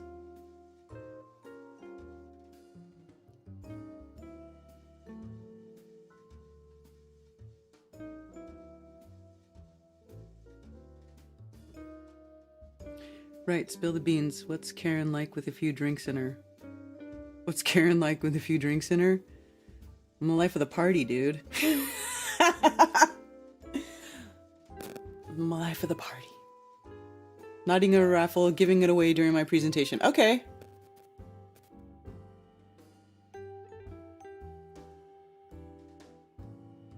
And the 3 numbers on the order are ODD. Handing out FE cards to people who ask questions. One is specially marked. Get it marked. Ah, so you're handing out cards, and then the special marked one is gonna get the lab coat, the mad scientist lab coat.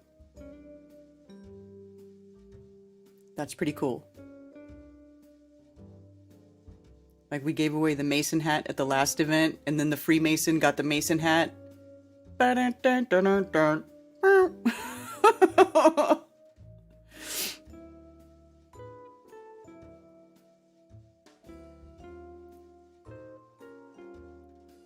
She dances naked in the forest. I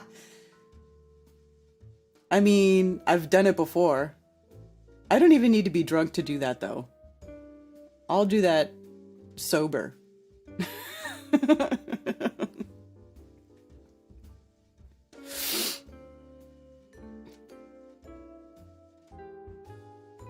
All right, you guys, listen, I'm going to wrap it up. I am going to get on about my day and get some work done. And I do appreciate all of you hanging out here with me for coffee talk and general chit chat. And I appreciate you calling in and all the contributions you guys do, keeping it in the family. Can we sing karaoke while Mark strips?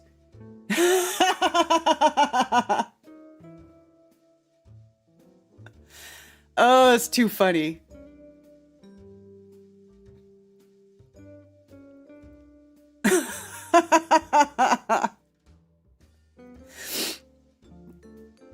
Yeah. Hey man, you never know. Hey, you guys got to show up in Vegas.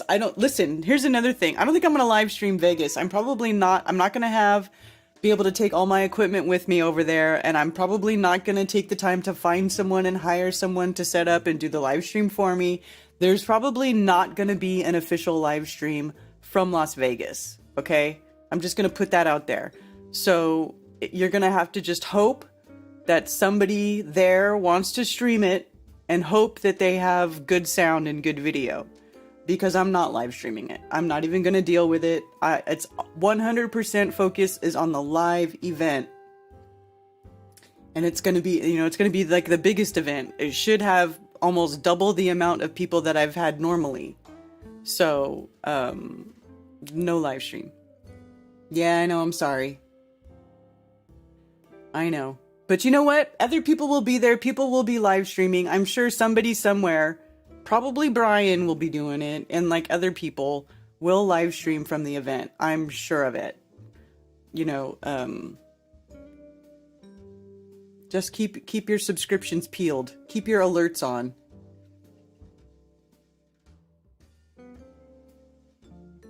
Seeing Mark naked. I haven't seen Mark naked, but I have seen him in his underwear. Jared will come most likely. Who's Jared? I don't. Jared who? But cool. Cool.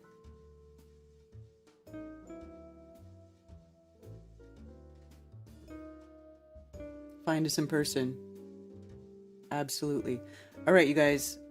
FlatEarthFestivals.com for all things Flattoberfest. Buy your tickets. Book your hotel. I'm going to be updating the site so you can look for updates later. But basically, if you go to the Instagram, you should get updates on what's going on as far as news and who is going to be at the event and speaking and all that stuff. Killing me. All right. So anyways, have a wonderful day. Please remember to come back here tomorrow evening at 10 p.m. where I will be streaming again for Strange World with the wonderful Mark Sargent. And then Thursday you can tune into Glowbusters for Glowbusters Tech, and then Saturday's anti-religious scripture study, and then back to Monday for coffee talk. It's like I'm streaming every other day, right? Saturday, Monday, Thursday. So yeah, Monday, Tuesday is back to back, then Thursday, and then Saturday. Wow, I'm a busy bitch. And I'm also trying to get another Bitches Brew going, so keep an eye out for that. I want to have another Bitches Brew, so that should be coming up at some point, not too long from now. And is that it? Is there anything else that I want to say? Oh, let me remind you all that I do have a merch store.